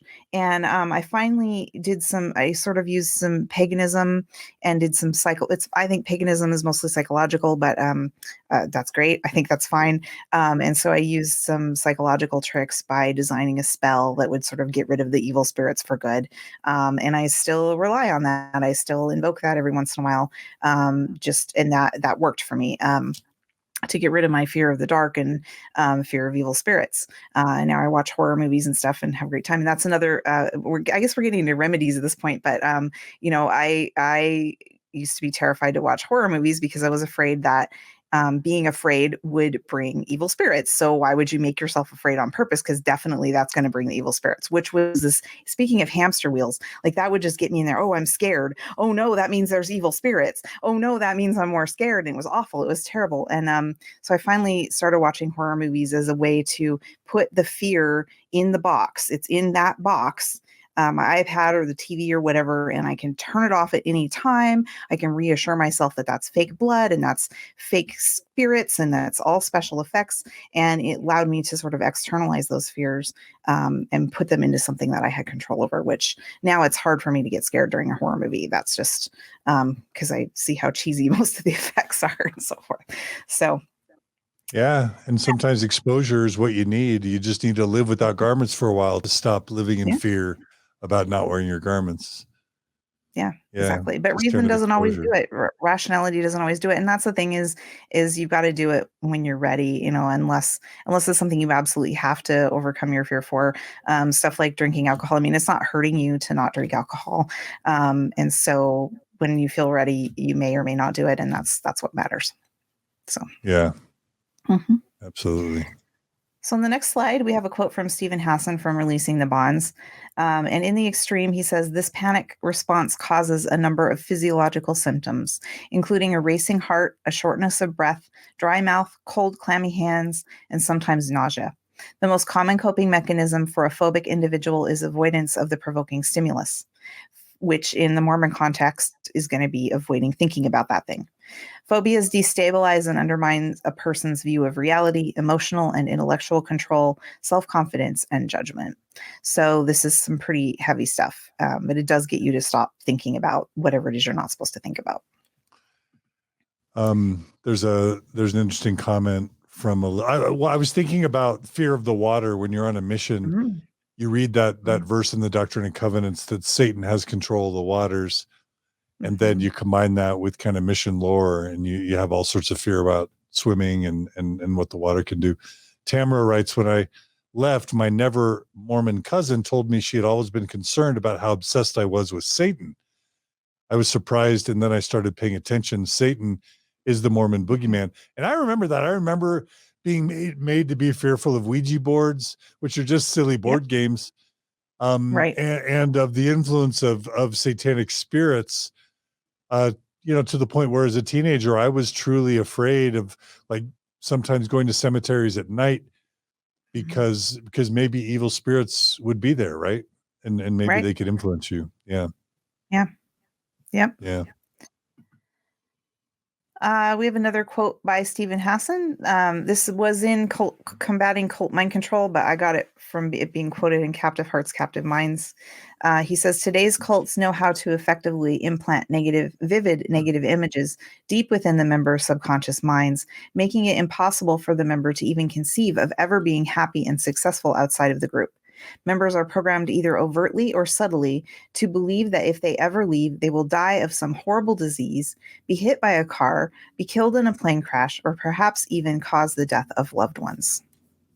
I don't know if any of that sounds familiar, but I think it does to me. Yeah. So, all right. So Chad's challenging us a bit. Chad writes, if Satan controls the water, why do baptisms involve complete submersion? It's a good question, Chad. Yeah, I don't know. So one of this is the God mysteries. You want to keep members fearful or guessing. And so it actually seems very consistent for me to, on the one hand, be made to be very afraid of the water and to have water be a part of the ordinances, because it kind of keeps you psychologically on your toes. Like, don't get too comfortable with anything because Satan can have influence anywhere. Right. Yeah.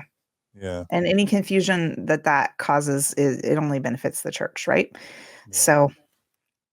Yeah. So we have some more quotes from the cult literature. Tobias and Lalich in Captive Heart, Captive Minds said, in some groups, members are told that they will be possessed by the devil, die, become psychotic if they leave the group. Since some cult members believe their leader has supernatural powers, they take such predictions seriously. And that I'm just going to add a footnote there that is sacred science. And mystical manipulation together.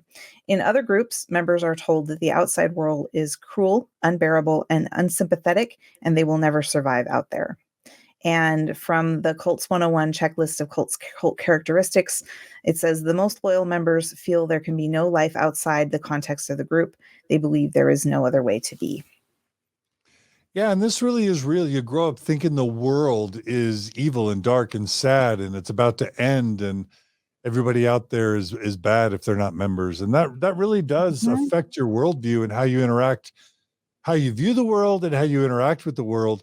And I think it can become dangerous if you think about Chad Daybell and Lori Vallow. If you think the world is awful all the time, instead of like Steven Pinker's stuff, which basically says on every meaningful measure, healthcare, access to education, the plight of women or LGBT people, like pick your metric, war, disease, famine. The world's getting better on all these fronts, but it doesn't benefit sometimes the high demand religion to have the members thinking that way, because you want fear to be there so that you don't feel safe. And so you feel like you need the church and its teachings and to follow its commandments and to pay the money to be safe. So it just seems like it's so common in these high demand religions to just stoke this fear of the outside, fear of foreigners, fear of anyone outside the church and its leadership. Yeah, to reinforce that milieu control, so they won't look for answers anywhere else. Yeah. And one more quote from Stephen Hassan from Releasing the Bonds. Phobia indoctrination is the single most powerful technique used by cults to make members dependent and obedient. I have encountered innumerable individuals who had long ago stopped believing in the leader and the doctrine of the group, but were unable to walk away.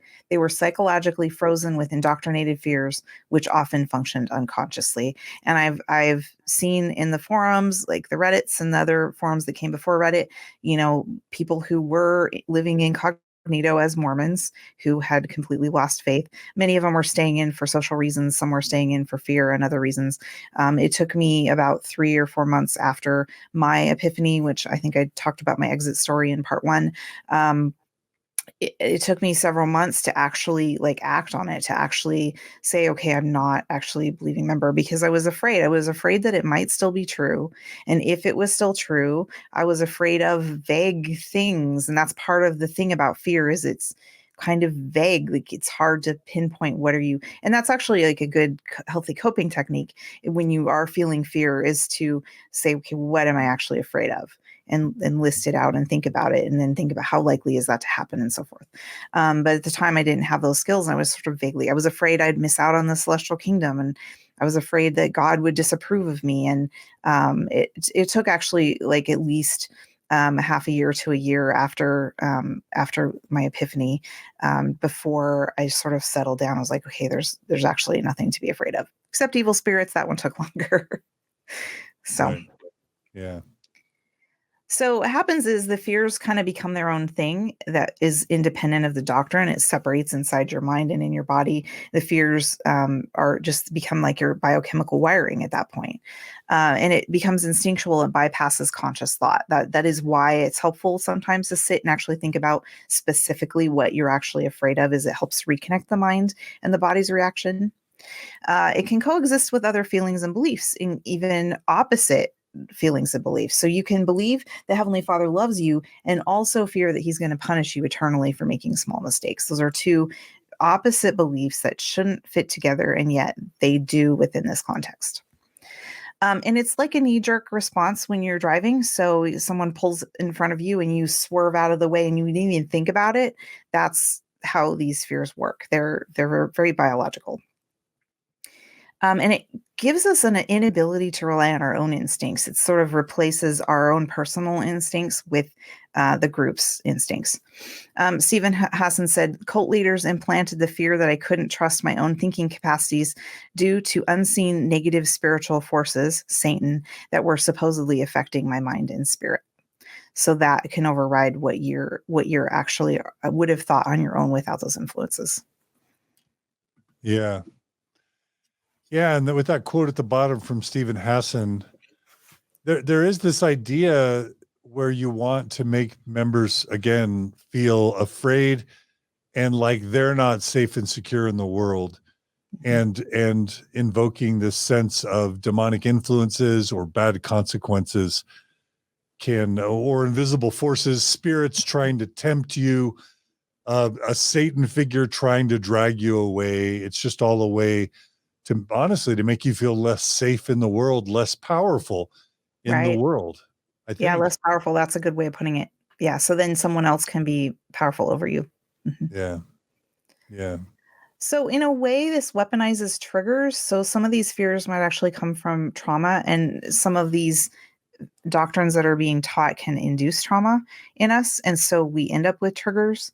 And again, that's a wiring thing. And there's a great book written on this called The Body Keeps the Score by a guy named, forgot his first name, Vanderkolk.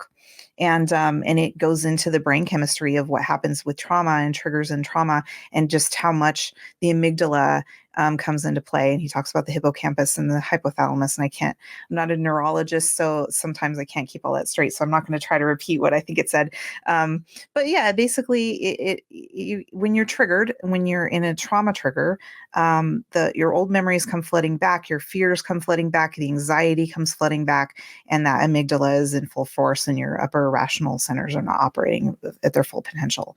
Margaret Thaler, singer in Cults in Our Midst, said, reflective, critical, evaluative thought, especially that critical of the cult, becomes adverse and avoided. The member will appear as you or I do, and will function well in ordinary tasks. But the cult lectures and procedures tend to gradually induce members to experience anxiety whenever they critically evaluate the cult. Soon they are conditioned to avoid critical thinking, especially about the cult, because doing so becomes associated with pangs of anxiety and guilt. Right. And the Very next, good. yeah, and the next slide, Steve Sanchez, again from Spiritual Perversion, says, as I walked out the door, I was suddenly seized with intense fear. My heart pounded fiercely and my body was shaking. The trees, street, and walkway around me started swimming. I felt like I was walking in slow motion with a camera on me, and I was about to cross an invisible line into hell. I felt that Reverend Will and Maggie could psychically see what I was doing, and that the heavens were recording the moment that I passed the line of no return. And I can really relate to that feeling and the words that he's using to describe it right there. Yeah, absolutely. Mm-hmm. So Stephen Hassan talks about the ways that these phobias are induced in us. And so the first one is direct suggestion. So with the mantle of authority, leadership can make clear statements about what happens to those who fail to obey. So they can just outright say, here's the consequences for failure. They can do it through indirect suggestion, as we've talked about. They can imply horrible consequences, and the followers are allowed to fill in the gap with their imaginations. As I've mentioned, I'm a fiction writer, and I do write horror, and I also watch a lot of horror movies. And horror writers know that a lot of times, you can make someone more afraid by what you don't describe than you can by what you do describe. Sometimes what happens off camera in a horror movie can be more scary than what we actually see, because then it's up to our imaginations. And sometimes when they show us what the monster looks like, or what the monster does to people, then it's kind of like, yeah, that looks like fake blood, and I'm not buying that the monster would look like that. Like, it just sort of takes away some of that fear. So actually, indirect suggestion can be more powerful because it's our worst fears that we're going to conjure up, not something that someone else has imagined for us. It can also be done through stories and testimonials, like the example we were talking about examples before. Examples portray what happens to bad people. Gossip, rumor, and urban legends effectively spread these phobias. They can use the media, so they can use news stories. They can reframe them in a totalist context. So natural disasters and wars are reframed as consequences of sin or impending apocalypse. The group produces its own apocalyptic media. And I can remember as a child, a young child, my parents had the missionaries over and they were watching some kind of thing about the end of the world. And they used news footage of earthquakes and hurricanes. And I remember being like terrified of that for a long time as a kid. So Mormonism does seem to use that. And they can also leverage existing fears. So a convert's previous weaknesses may be used against them, either implied or stated. They can say, for instance, if you leave, you'll become an addict again or an alcoholic. Yeah. Mm-hmm. Yep. And of course, we all know about the history in the Mormon Church of sort of LGBT people being blamed for the signs of the times, the end of the earth, the earthquakes and the natural disasters. I think to this day, I still get reports of people being taught in seminary, if there's an earthquake or some natural disaster, that somehow the liberalness or the pervasiveness, even in this recent talk that was given again about LGBT people, was it by Cook recently? I'm not sure. No, it was Tad Callister. Okay. It was a talk that was actually given just this past week. It's like, a guardrail at the top or an ambulance at the bottom. And he literally says it. And the implication is, if we as church leaders don't have rules at the top of the cliff, then you're going to have a lot of dead people that you'll need ambulances for at the bottom.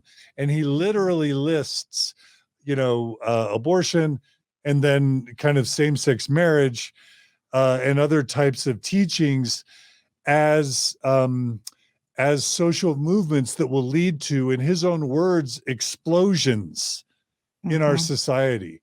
And so he's associating literally disasters and death and calamities with something that some would perceive as innocuous and as healthy as two people committing to each other for life, to love each other and to support each other.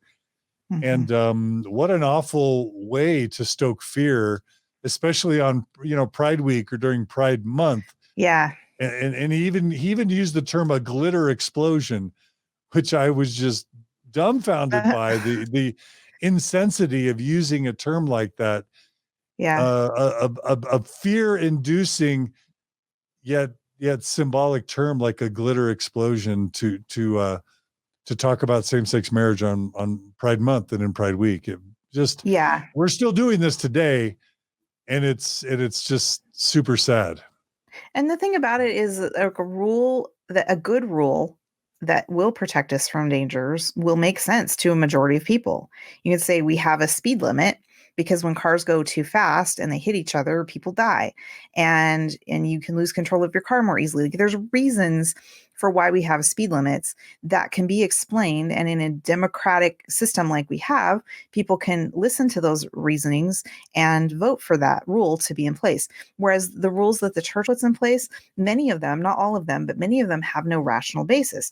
Because God said so. That's it. That's the end of the rule. And yeah, they can come up with all kinds of reasons, but a lot of those reasons are fictive. So for instance, gay marriage is why we have, that's the rule. Do not get gay married. And the result of that is God is going to have all these disasters and earthquakes on earth because that's what a good person does. I mean, to me, that's what an abuser does. So they hurt people when they don't do everything they say. Yeah, absolutely. And I think actually I might talk about disasters in the next slide. This is a quote by Russell M. Nelson at conference in April 2005. He's talking about someone who was not a member, I think. He says his priorities were set upon the things of the world. His ladder of success had been leaning against the wrong wall.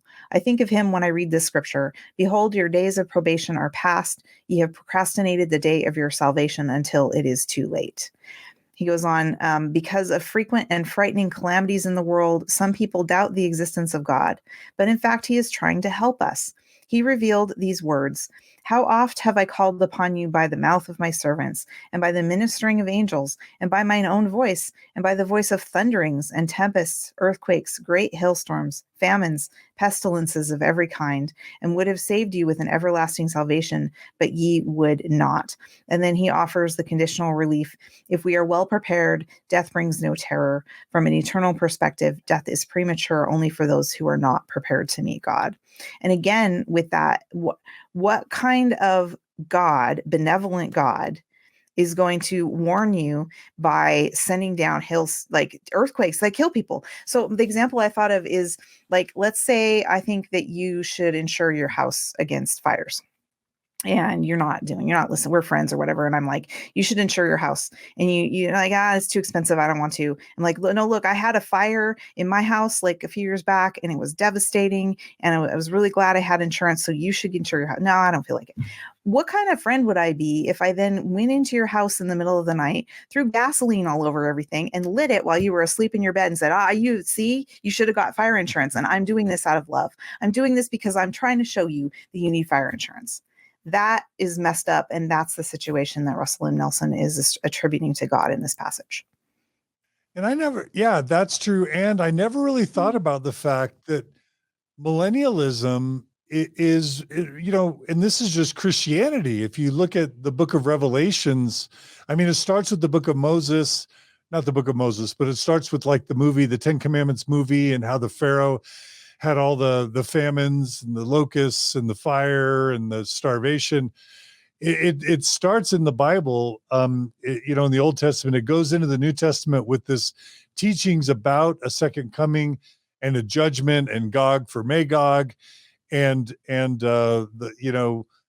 just the second coming of Christ and the death and destruction that will follow, which is always ironic because Jesus is also supposed to be the Prince of Peace. So, of course, we've got the dualism of Jesus as kind, loving, holding a lamb, loving the children, and then Jesus with the red robe and a sword, raining death and destruction on the inhabitants of the earth. It's both Jesuses, so that hateful apologists can quote mean, genocidal Jesus, and then passive neo-apologetic apologists can quote loving, kind, humble Jesus. You can have both, but I never really stopped to think about how just the teachings of Jesus and the second coming, along with the destruction, just causes Christians to, live in fear, to always want to be on the good side of God, so that they don't end up on the bad side with the torture and the famine and the decapitations and the destruction, etc. And of course, it always devalues the taking care of the earth. It devalues taking care of society because, hey, Jesus is coming soon anyway, so why bother? So there are all sorts of problems with a teaching that I never really spent too much time thinking was super destructive, but a teaching about a millennium really kind of can be. Yeah, eschatology, Christian eschatology really bothers me. Like you said, it's fraught with all sorts of problems, and the fear inducement is just one of those. Yeah. That's a fancy word for end of times theology, right? Yeah, exactly. Eschatology. Yeah, that's good. Yep. Yeah. So here's one of the phobias, one of the ways they induce phobias. There are many, many, many. We're only touching on a few examples here. But in the LDS Temple Vow says, we desire to impress upon your minds the sacred character of the first token of the Aaronic priesthood. They are most sacred and are guarded by solemn covenants and obligations made in the presence of God, angels, and these witnesses to hold them sacred, and under no condition, even at the peril of your life, will you ever indulge them. And before 1990, before it was changed to soften it to that, it said, rather than do so, I would suffer the right hand palm down is now placed near the throat so that the thumb is under the left ear. My life, the thumb is drawn under the jawbone across the throat to the right ear.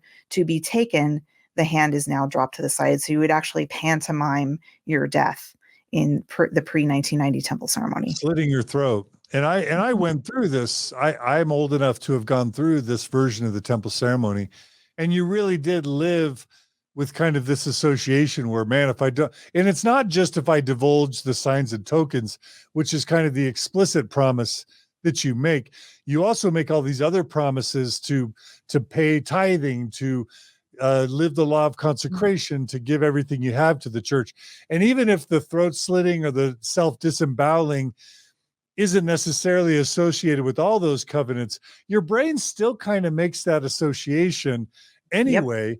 Not to mention the fear of Satan in the temple ceremony saying, if these members do not live up to every covenant they make in the temple today, they will be in my power, and then all of a sudden you're like, oh my gosh, if I don't live a hyper-religious life, I'm going to be subject to Satan and his minions controlling me.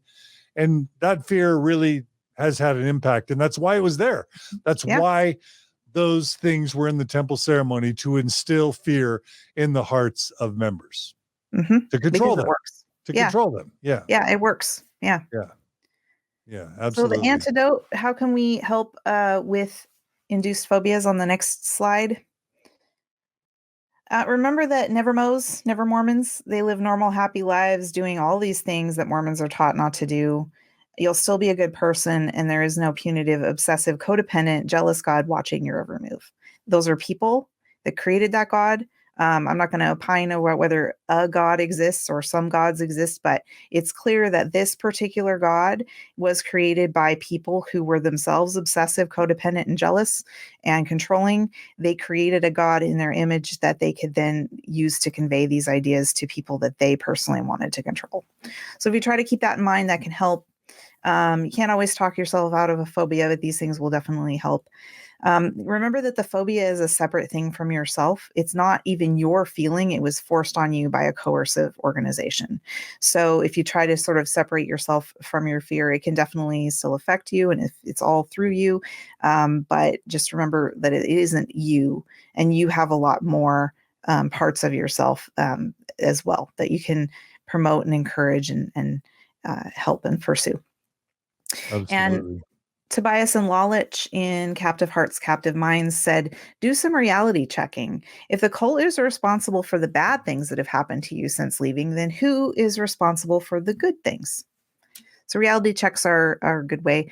If the phobia is bad enough, there are a lot of therapeutic methods these days that can help get rid of phobias. Like I said, I did my own psychological trick I created a little pagan spell and imagined a bubble of light around me and my house, and imagined it forcing out and keeping out like a shield. And I renew that. I put energy into that whenever I feel afraid of evil spirits or anything coming into my house. Little tricks like that can just that's you taking control. They use tricks to get the phobia into you, and you can use the tricks, whatever works, to separate yourself from the phobia. I also recommend the book, The Demon Haunted World by Carl Sagan. To pretty much, I think that's one of the most top 3 to top 5 most important books anyone can ever read, leaving a high demand religion, because it just demystifies kind of the supernatural, mystical worldview, which I think just helps you live with your feet firmly planted on the ground in the 21st century, to just understand how people are manipulated, and then to understand how science works. And I think there's just a real value in learning to value physics and science, and just how the natural world works, and then how charlatans work to fool and deceive you, so that you can just avoid getting fooled again, either by another person or psychologically by the conditioning that we've all been subjected to. Yeah, there's a lot of comfort to be found in like the reality of the world. The rule, it runs by rules, and it's solid, and there's a lot of comfort to be found there. Yeah, I think so. So let's see. Oh, there's more help for induced phobias. Thought we were done. Okay. So Stephen Hassan from Releasing the Bonds said that you can understand the difference between a phobia and a fear of something actually dangerous. So just understanding that those are different things can sort of help you slowly reason your way out of it. You can understand how the phobia was induced for the purpose of compliance, which is part of what this presentation is helping you do, and what my book also goes through of just, look, this was used against you. Even just that knowledge can help quite a bit. And then reason through the phobia. Ask yourself questions. Is this realistic? What's the likelihood of this happening? Are there things I can do if it does happen? Do I have tools at my disposal? Can I prepare myself? Things like that. You can research, and you can look for real examples of people who act without the feared consequence occurring. You can look at people who've never been Mormon, or you can look at other people who have left the church, and look at their very varied experiences, and see that there's really no causation of leaving the church and then mystical bad things happen to you. There's some real things that we can draw connections to, like you might lose your friends and family, you might lose your job or your social network. Those are real things to be afraid of. But when we look and see that there are some things that aren't real, that there's no purpose in being afraid of, we can notice that everyone who leaves the church has different experiences in those things. Yeah. And just like Mark Twain said, travel is fatal to prejudice, or at least it can be. Meeting people of other races or ethnicities or cultural backgrounds can help cure you of racism and bigotry. Meeting people who aren't subjected to the conditioning and the fear-based conditioning of a particular religious tradition, and seeing that they can be happy, healthy, good parents, financially prosperous if that's their goal or value, just living healthy, happy lives, can help disabuse you of your fear-based conditioning. So get out more, make friends who aren't Mormon, who have never been Mormon, who live in lots of different ways, and that can help you see that you don't have to fear all the things you've been taught to fear. Exactly. Yep. Yeah. All right, so that's phobias. I do think Mormonism gets an A on phobias. I think we've got fears everywhere. all throughout our theology, from Satan to Satan's minions to temple covenants to death oaths, which are still, there's a remnants of, to our eschatology, as you say, to associating freaking premarital sex with murder. Like, all these different things really do keep us bound in fear. So Mormonism's got a lot to do to ramp down the fear. So yeah. I'm giving Mormonism an A on fear. All right. Luna, do you disagree with me on that one? No. Yeah. Oh, you're talking to... No, that's you. No, I'm talking to you. All right. Yeah. No, I fully agree. Yeah. Yeah. Did I say Luna? I think so. Yeah, you looked off camera, and so I thought. Oh, okay. I was looking at our next slide. Here's our next slide. Why would I disagree with that? I'm the one that just said it all. Yeah, this is your stuff. Okay, we're on to trans-induction and dissociative states. Yes. Woo. All right. So I'm going to demystify this because there's not a whole lot of woo about it. Okay, this is really straightforward. Altered states are not what you think. They are normal aspects of everyday life. We flip back and forth through multiple altered states throughout our day. I don't even think they've been named and classified. I've done some mild looking to find if someone has named and classified all the altered states. I don't think that work has even been done. There are just so many of them, and they are natural. So here's some examples of some altered states that we go through. Sleep, totally different mindset when you're asleep. Boredom. Focus states, like if you're learning or working or creating something, those are actually all different types of focus states. Singing or reciting rote material operates different parts of the brain. Like chanting. Chanting, right? Yep. Yeah. Yep, similar part. Watching a movie or reading a book creates a suspension of disbelief, and we'll talk about that a little bit later. That shuts down parts of your brain. Road hypnosis and spacing out. So when you're driving and you're not really paying attention, your body is taken over and it's automatically driving for you, and so your mind can wander. That's a different state. Trauma dissociation, there are many kinds of trauma dissociation. Those are also altered states. And because they feel so natural, they go undetected. So an organization can, I'm putting air quotes, hypnotize you, which is a very broad and vague term, but they can put you in any of these states and you won't even notice. You're just bored, but you're still in a more receptive state when you're bored. And we'll talk about some of these more states in the following slides. Next slide. So one way to think about it is when you're in an altered state, your brain is focusing on something specific to specialize in a certain task. So it's not sending resources to the parts of your brain that aren't being used. There's that myth that says you only use 10% of your brain, and that's actually not true. What is true is that at any given moment, you only use 10% of your brain because your brain is drawing all of those resources to focus on that particular area. But all of your brain eventually gets used at some point or another, while it's a different 10% when you're doing something else. And so during that specialization state, some of your brain functions are raised so that you can focus on the task at hand, and other brain functions are lowered. So for instance, when we enjoy a story, we're switching off our reality functions and we put on our disbelief suspenders. And a fiction writer, that is one of my goals, is to get you immersed in the story, to get you to stop thinking about the technicalities of, well, this wouldn't happen and that wouldn't happen.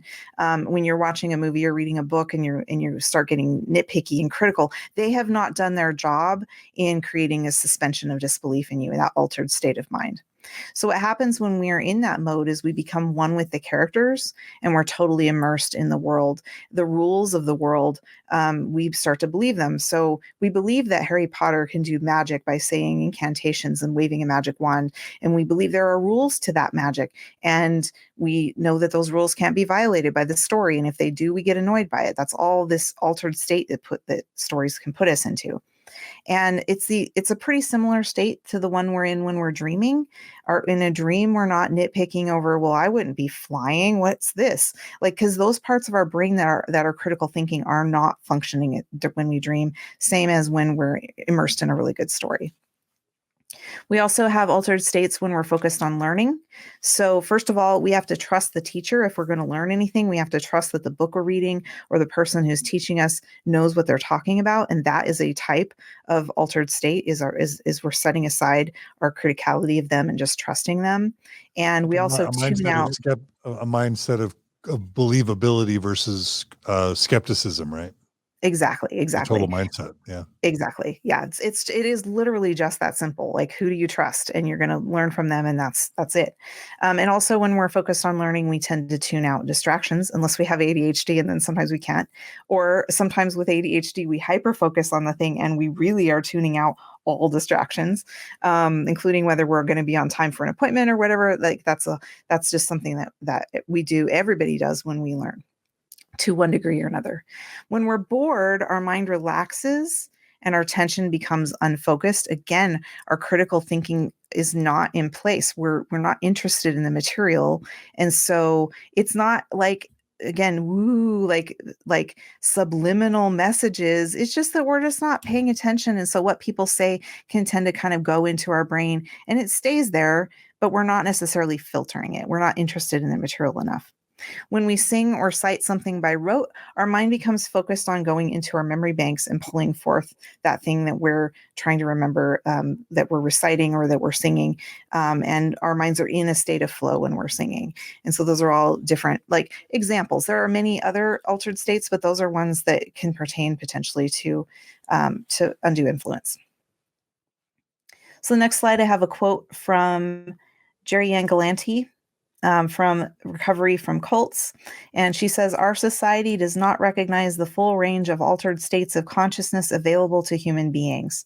If people could get past the idea that a person must feel stoned or at least high to be in an altered state of consciousness, they would accept the reality of brainwashing far more easily." Or be in some euphoric state, right? You can be in a euphoric state, and we will but get I'm to saying euphoria. that there are many more examples that are more base and common. I think that's what you're saying Exactly. in these slides. You don't have to Mhm. be in this Kirtland, Ohio rapture of a moment to be under the influence of transinduction and dissociative states. That's all I'm saying. Exactly. You could literally be just bored. Yeah. Yeah. So, Yeah. Bored in a or temple trusting. ceremony, for example, bored in Sunday school, bored in There you sacrament go. meeting, right? Yeah. Yeah, or trusting the leader and interested in learning more, and then you're suspending your critical thinking skills and you're just accepting everything they say and you're intently trying to learn it. That's another common thing. Yeah. So next slide. Some natural states, as we've discussed, are of use to a totalistic system. So being relaxed and trusting and open to influence.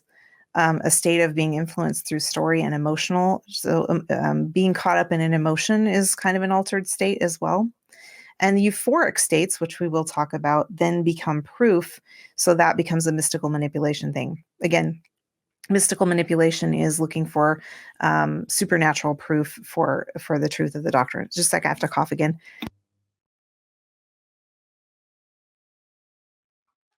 Bless you, Luna. That was muted, right? Yeah, that was muted. Yeah. Oh, I don't know if it's pollen season again or something, but anyway. So these various states suppress critical thinking, and that helps create openness to indirect directives, for instance, where we're looking for those little clues to put together to form a conclusion, and of course helps induce phobias and other emotional states. Okay. So the next slide, we talked about previously about motivated reasoning and the two states of mind that you can be in, either confirmatory thought or exploratory thought. And that is another example of an altered state. So just as a reminder, when you're in confirmatory hot cognition state, you know the answer before you've seen the evidence. You confirm what you already know. You're emotional.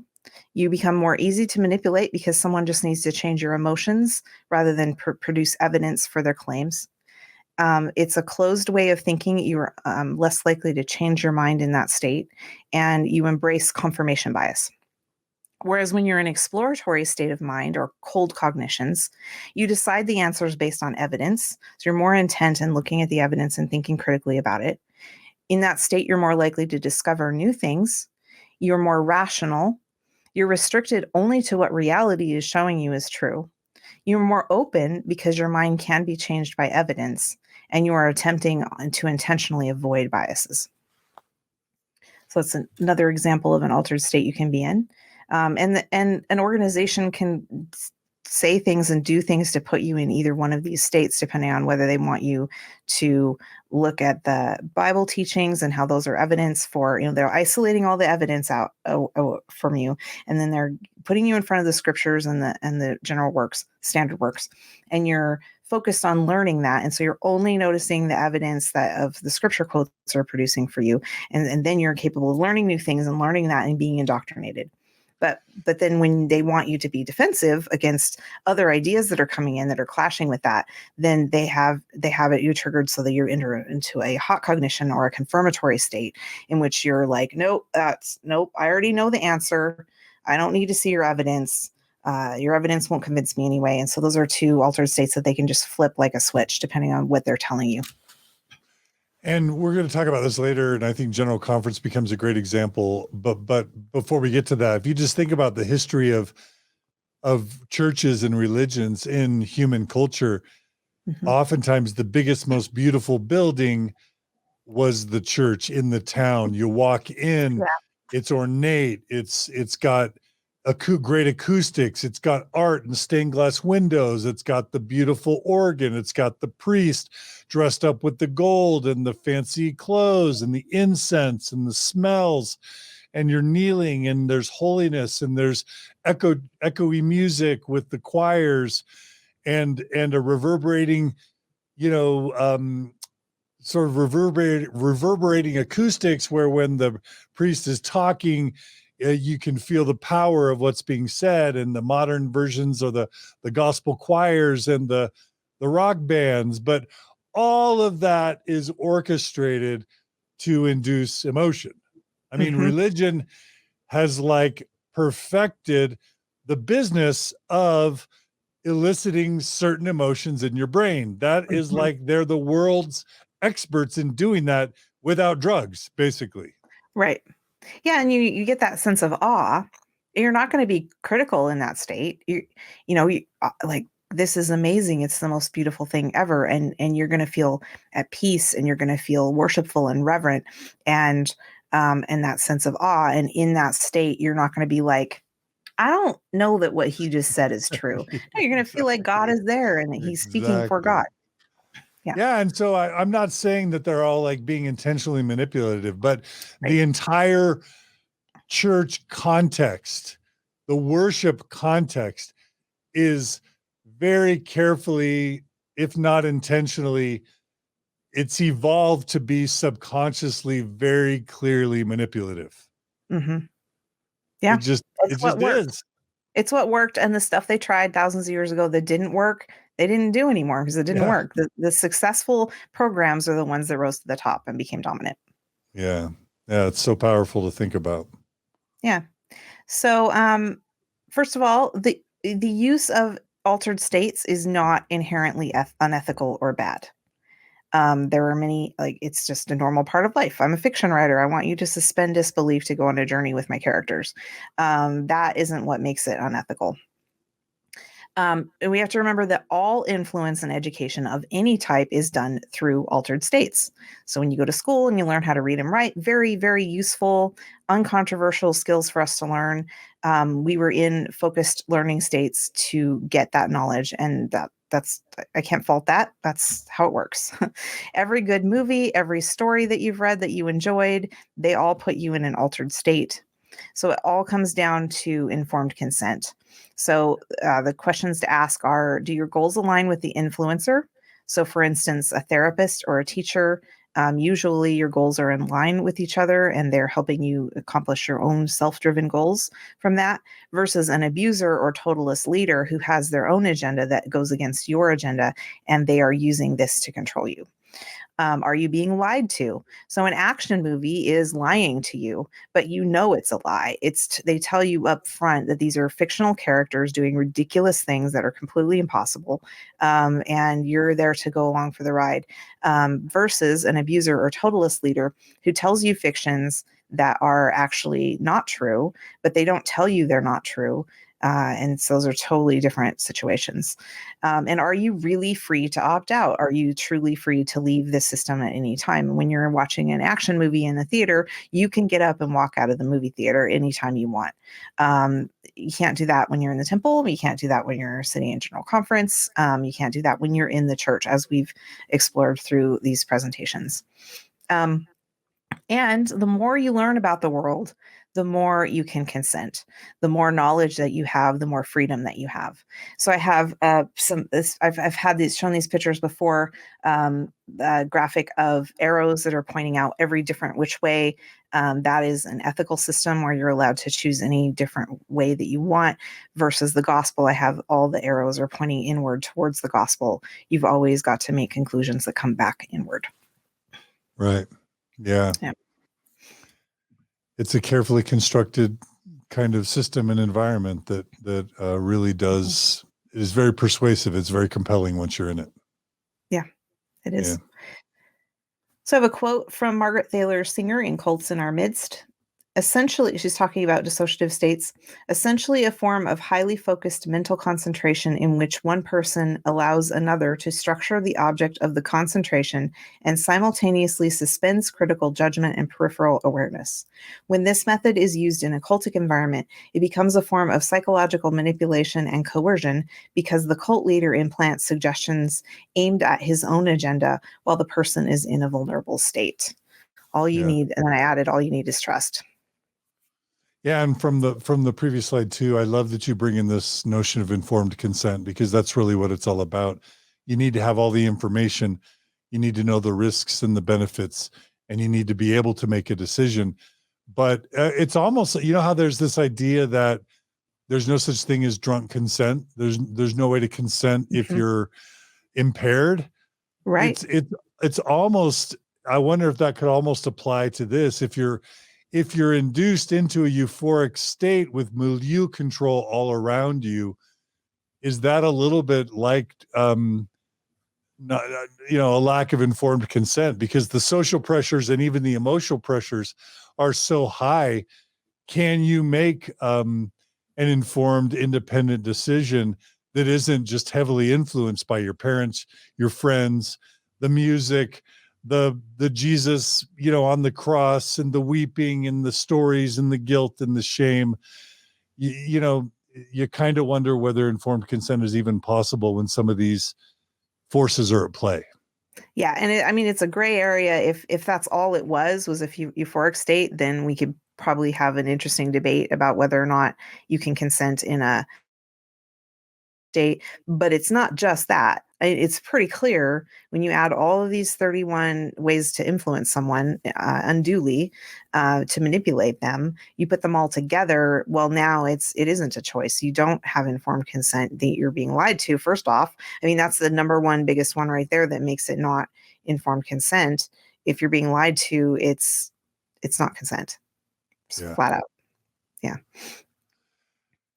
And Margaret Thaler Singer has more to say on this. She says, we slip from an active into a passive receptive mode of mental processing. We listen or look without reflecting or evaluation. We suspend rational analysis, independent judgment, and conscious decision-making about what we are hearing or taking in. We lose the boundaries between what we wish were true and what is factual. Imagination and reality intertwine, and ourself and the selves of others seem more like oneself. Our mental gears shift into receptivity, leaving active mental processing in neutral. Some of this might seem repetitive, and I'm quoting these to show, first of all, that it could be put in other words that might be easier to understand than what I'm saying up here, but also just to show that I'm not just imagining this stuff or making it up or saying whatever I feel like saying. I'm showing that other researchers have identified these things. So, hey, we're getting we love pushback. We're getting a comment from Brian Hawley, who writes, good critical thinking puts me in a euphoric state. Have I been brainwashed by rationality? Thank you, Brian, for that question. Luna, are critical thinkers brainwashed by rationality? No, because all of our arrows about our choices are pointing all different directions. If they were all pointing us to the same conclusion, about like life, about the big things, the exact same conclusion, and we're not actually choosing based on like what's real, we're choosing on deception and things that are imagination, then like that would be a different story. But each of us is allowed to independently look at the evidence from lots of different sources, and each of us, we might conclude similarly, because evidence is evidence and it points to the same thing. Like if I hold up a pencil, it's a pencil and we can all agree that it's a pencil. That's not brainwashing to agree that this is a pencil based on the evidence that we can all see and feel and hear. And so, but that said, like we do out here in the secular world, very clearly come with all kinds of different conclusions about literally everything. So to me, that's my answer to that.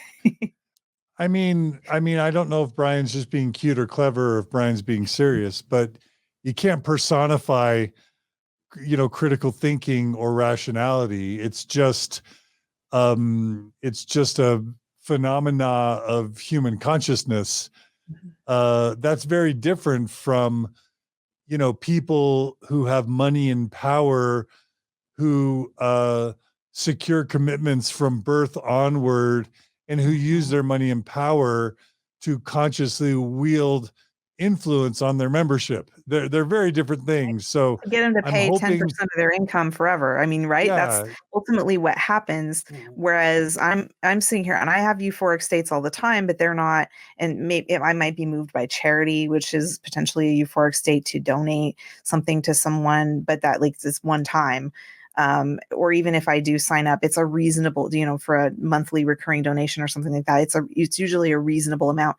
It isn't. I can't think of anyone outside of Mormonism who's asked me for 10% of my income, not for a gym membership, not for a cable television plan, not for even some of the most scammy things that have gotten me, have never asked me for 10% of my income. So, that's. yeah. So hopefully Brian's kidding. If he's not, Brian, you of all people need to read this book, Recovering Agency, and to go back and listen to the previous, I don't know, 27 hours of this series. So is that, wait, is it? It's I don't three, know. Math. maybe 15 hours of this series to really understand all the ways that influence can be wielded unethically. But thanks And for the question. just to reiterate, no single one of these on its own, except maybe Yeah. deception, except maybe demand for purity. Most of these techniques are just fine all on their own, not leading you into a totalist cycle. And euphoria is one of them. I consider myself a spiritual person, even though I'm an atheist. I think that our peak experiences, as Maslow, a psychologist, described, we can have peak spiritual experiences. We can have psychological states that seem to transcend reality. And I've had many of those experiences, and I feel like they're amazing and sacred and wonderful. And I'm not against them in any way. I'm not against euphoric states. I'm just against them being used to manipulate people into like a single set course where you're obeying everything that you're told to do. That's where I draw the line.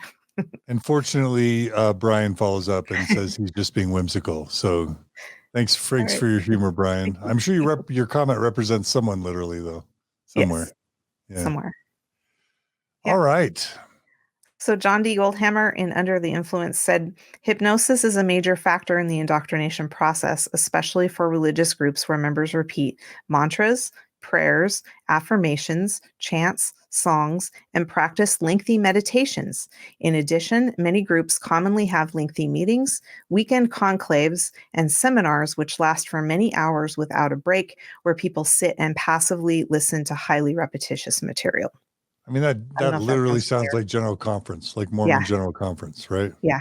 Or at the 3-hour block, even, or 2 hour now. Yeah. 2 hour now. Yeah.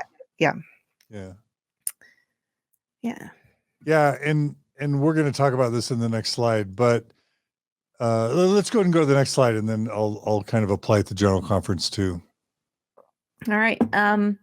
So here are some of the altered states that are used for indoctrination that reduce cognitive dissonance.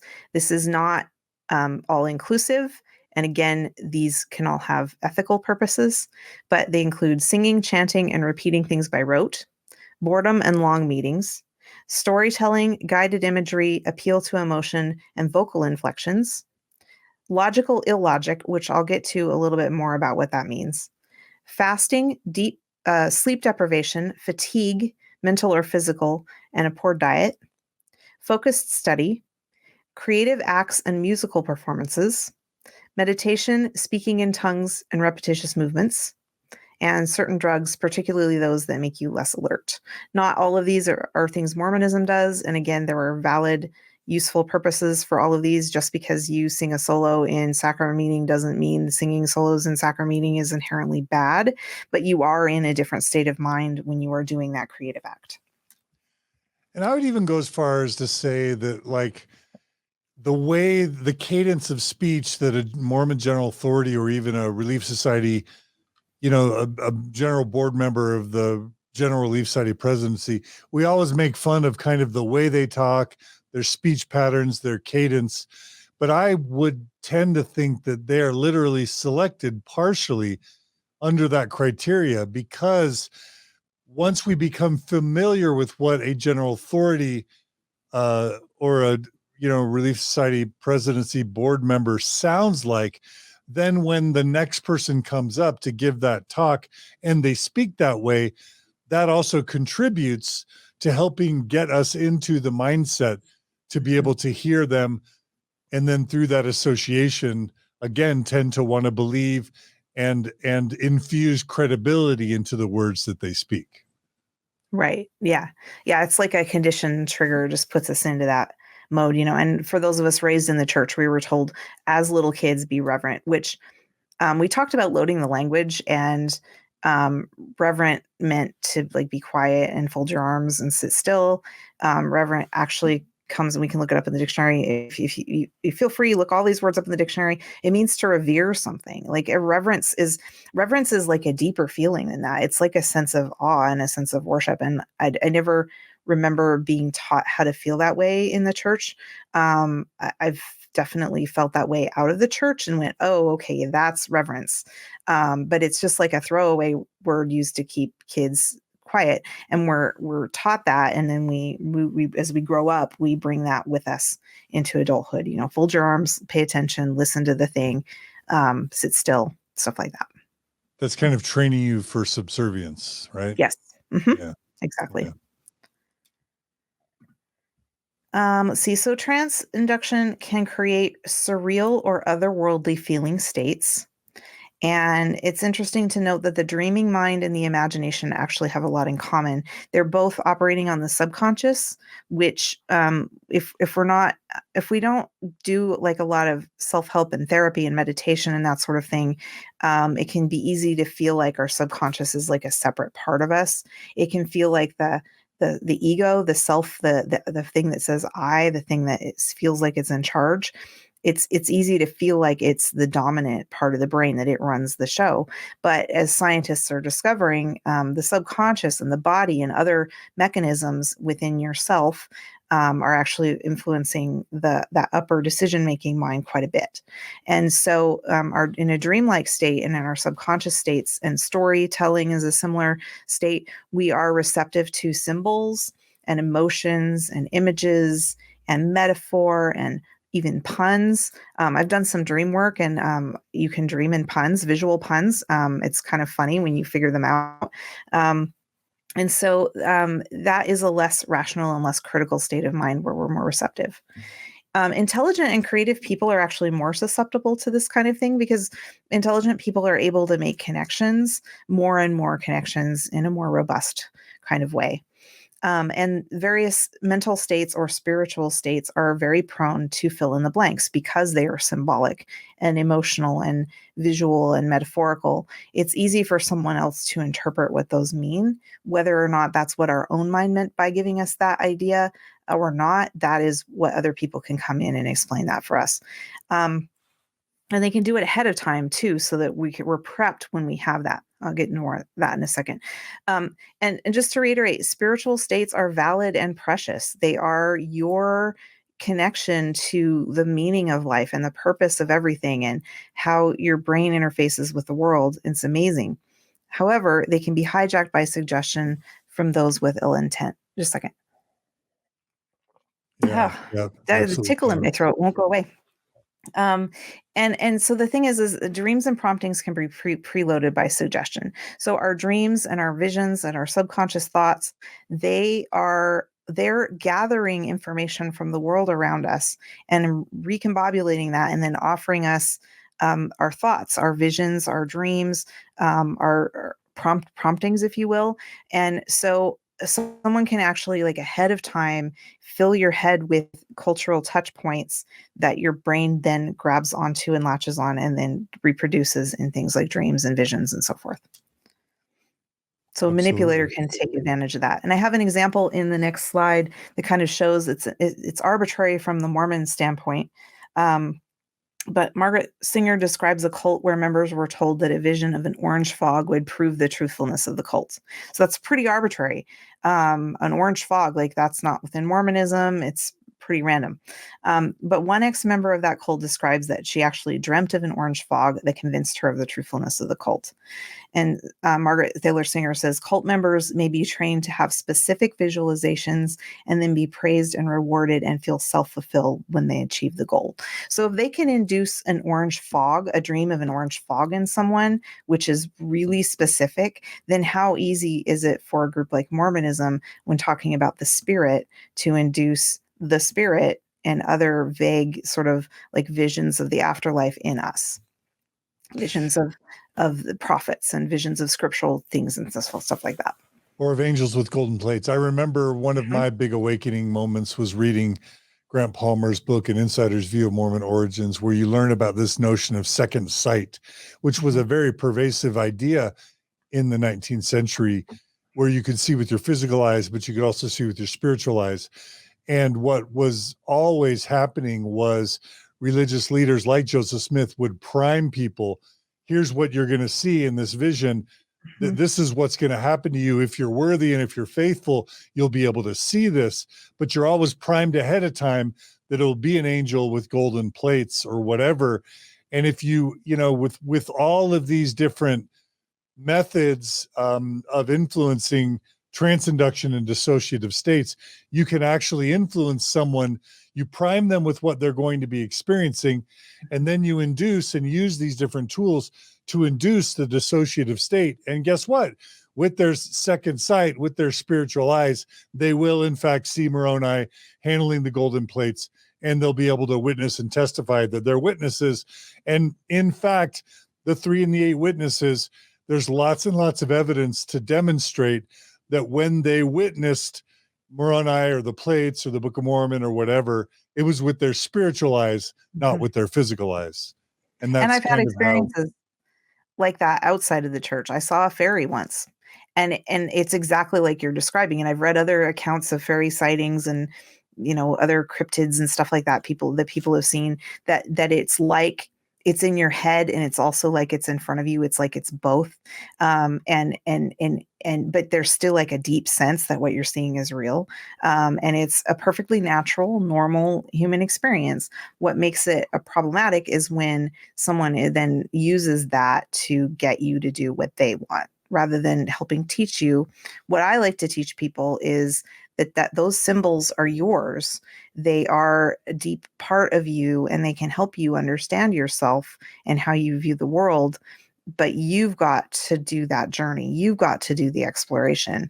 The dream work that I did, my therapist who was helping me with the dream work didn't say, he didn't say like, your dream means this. Like, that would be dictating to me. He would say, well, he would ask me questions like, what does that mean to you? If you saw this in your daily life, how would you react? Like, he would ask questions that would evoke a response from me. And then I got to learn how to interpret my own symbols. And that is what any ethical person who's helping you spiritually is going to do, is guide you on your own path. Absolutely. Yeah. All right. This is the last slide on transinduction and dissociative states. Yeah. So logical illogic, I mentioned it before, but it turns out that when you present contradictory information in a logical format, So the person is expecting it to be logical because of the form that you're presenting it in, but it absolutely is nonsense. Your rational functions actually just sort of give up. They're just like, I can't even with this, and shut down. And you just take in everything that they say. And the more nonsensical it is, like the better it is for them getting through to what you say, for getting through to you what they want you to think. Margaret Thaler Singer said, sometimes the induction method is speech filled with paradox and discrepancy. That is, the message is not logical, but it is presented as though it were logical. Trying to follow what is being said can actually detach the listener from reality. And I have an example from my life outside of the church when the father of my child, my ex-husband, we were fighting over, it was after I divorced him, we were fighting over custody or something like that. And he just launched in this email rant against me that were things that were about me that were completely untrue. But he's doing it as in like, therefore this, and therefore that, like a logical format. And I remember I couldn't think anymore. I stopped being able to think. And every word that he said just went straight into my mind and straight into my heart. And it just got me. And it didn't matter. I couldn't reason anymore. I couldn't say that's completely false what he's saying. Like it didn't matter. It just took that message and sent it straight into me. So Yeah, it does I'm work. so sorry that happened. Yeah, it's life. So what's that?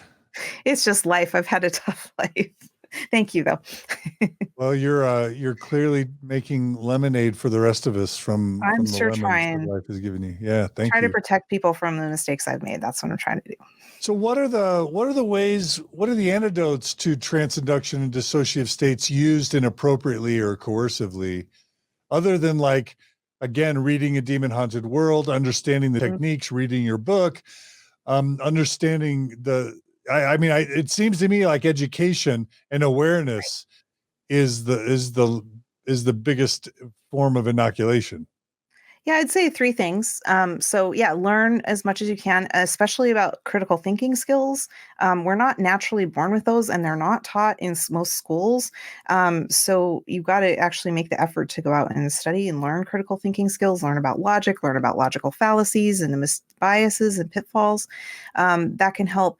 And then like becoming aware of yourself and taking back your right to own your own spirituality, for lack of a better word, your own subjective and symbolic and emotional world, yours. It's not for anyone else to dictate.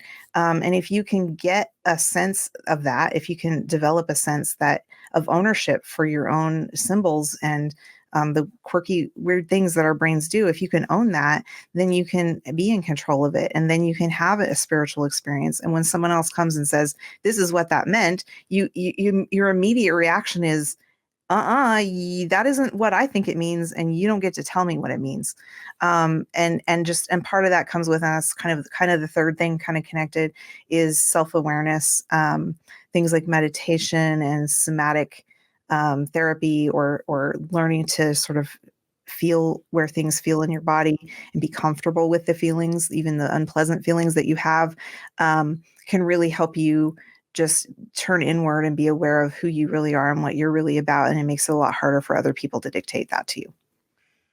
Yeah.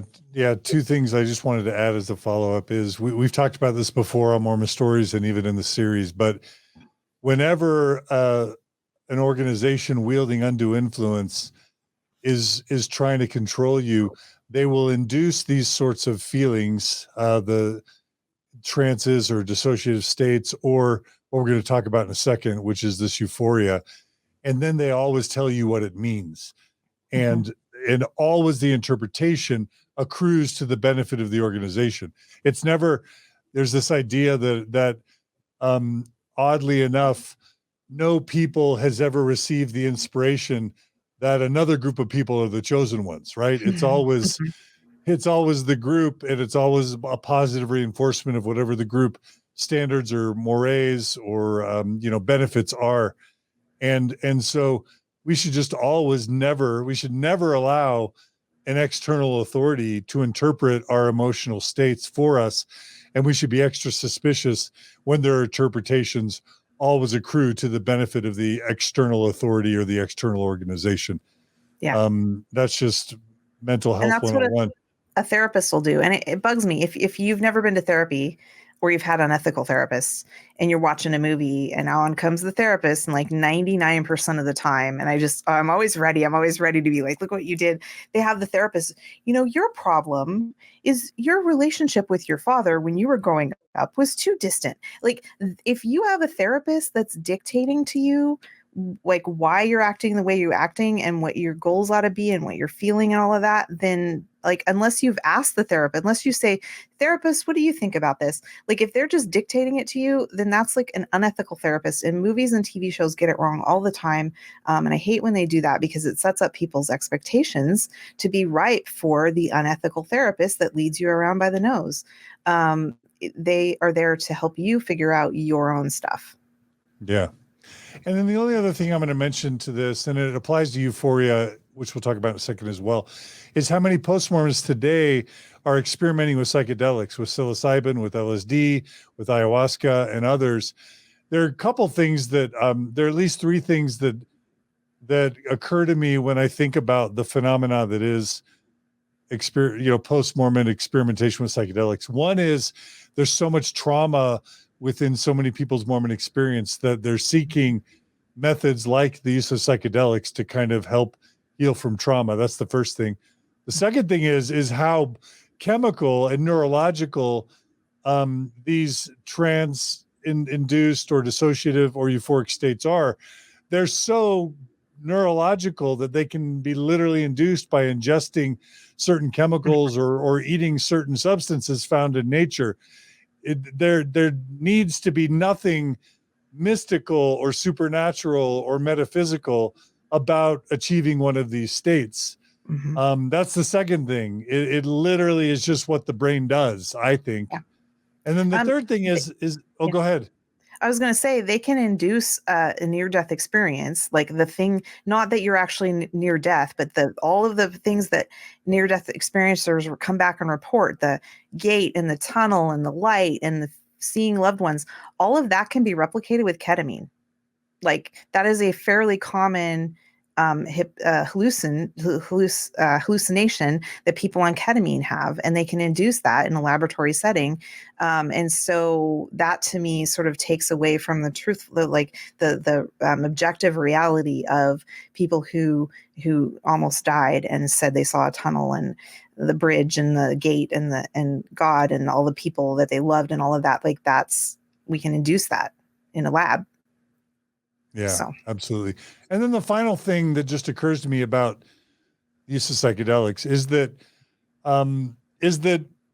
this represents post-Mormons owning their own mystical experiences. And by the way, just because an experience may not be some Holy Ghost, may not be some divine spirit or some Heavenly Father induced miracle, that doesn't mean it isn't powerful. If you, and I just read Michael Pollan's How to Change Your Mind. Pretty much every post-Mormon friend I have at this point has experimented with psychedelics, or almost all. And they'll have these life-changing experiences where they'll meet their inner child, or they'll meet some spirit, or they'll meet themselves, or look in the mirror, and they'll have this and pretty much all of these psychedelic experiences involve them saying, I'm whole, I'm complete, I'm no longer broken. So it represents the undoing of the conditioning that they received since childhood, as in this case, Mormons. But even if it's just a chemical, the experiences can be still very real to them and amongst the most meaningful experiences of their life. And the recent interview that I did with Drew Manning is a perfect example. He tells about all these traumatic experiences. And then in the end, after he's left the church, he tries ayahuasca, and he has this healing experience with his inner child where he's told, you're good enough, you're whole, you're complete. And he's weeping as he tells the story, a full-grown man, adult, and he's weeping about this experience. And all I can say is it cannot be religious in any way. It can be a chemically induced neurological state, and it can be life-changing and miraculous, and all that can be true. Yeah, and it can still be sacred. And I definitely honor all of those experiences, and I think they're amazing. I just don't honor them being used to manipulate people into a very narrow focus to the benefit of an abuser. Yeah. Of the organization. Yeah, that wants Yep. your money Yeah. and to control you. Yeah. Yep. All right. So there's 2 more to go. We're the penultimate tool of influence, which is euphoria induction. And this is kind of a cousin to transinduction and dissociative states, correct? Yep, it is. Yeah, it's kind of cool today the way they've all kind of lined up. They all just kind of it's like they're a spectrum of colors bleeding into each other instead of like these stark lines. So I'm happy the way that worked out. And euphoria induction is a special type of trance induction that makes you feel good. It is the same thing as cognitive consonance. We talked about when we encounter things that confirm our existing beliefs, we tend to feel really good about it. So euphoria induction can be a type of cognitive consonance. It feeds off of social cohesion, love bombing, and testimony, which is a form of public commitment. It establishes and reinforces trust in the person who is doling out the euphoria. It generates shared experiences among other people in the group who might be having the same experience as you. It suppresses critical thinking and doubts. It proves the legitimacy of the group, which is a type of mystical manipulation. A lot of these emotional controls can be turned into a type of mystical manipulation. Again, it's like a spiritual proof of the organization or miracle. It balances out low feelings that are created by the abuse. Again, if all we felt were miserable while we were in these controlling situations, then we would be more likely to give up and leave. So it does give us some high points to go with. And it creates shared purpose and obscures the negative aspects of the group. All of those things. Yeah. Next slide. So forget mental gymnastics, and I have a picture of a roller coaster that I don't think is real. It looks absolutely terrifying. Abuse support of survivors, even just from domestic abuse, they report high highs and low lows. And I can tell you that as well from my own abuse experiences, that they're high highs with love bombing and the attention that's being paid. They can make you feel really amazing. And then that offsets the super low feelings that we have. And so euphoria induction is part of those high highs. The roller coaster keeps you coming back for more, and that is known as trauma bonding. Also known as Stockholm Syndrome. They call it trauma bonding more often now. Just some lyric that you might be familiar with. No toil nor labor fear, but with joy wend your way, all is well. And that gets us to take those miserable experiences that we have, the unending work and demand for purity that we have, and just pushes the button. That song pushes the button of you actually are feeling joy right now. Everything's fine. You're going to be okay. To sort of cover up and smear over what's actually going on. These can be conditioned as triggers, and so that's why I do have a couple of song lyrics here, because music is a really good way to make people feel things. So also through art, again, it's that subconscious part of our minds, the imagery and sounds and feelings. And so there is sunshine in my soul today, more glorious and bright, that glows in any earthly sky, for Jesus is my light. And some of those songs can still bring back those warm fuzzies. That's what we call them in seminary, warm fuzzies. Yeah. And I, it's very reductive, but as I've contemplated churches and religions, it really does come down to the fact that life has so much suffering and uncertainty and fear and sadness and loneliness. What religions are at their most essential level are kind of happiness inducing machines. They know how to make you feel happy and joyful. That's what they do best. Now it's not all that they do. There are lots of other ways that they wield their influence, but at the end of the day, they make you feel powerful, happy feelings. And in that way, it reminds me of, the idea that religion is the opiate of the masses, right? What do opiates do? They make you feel great.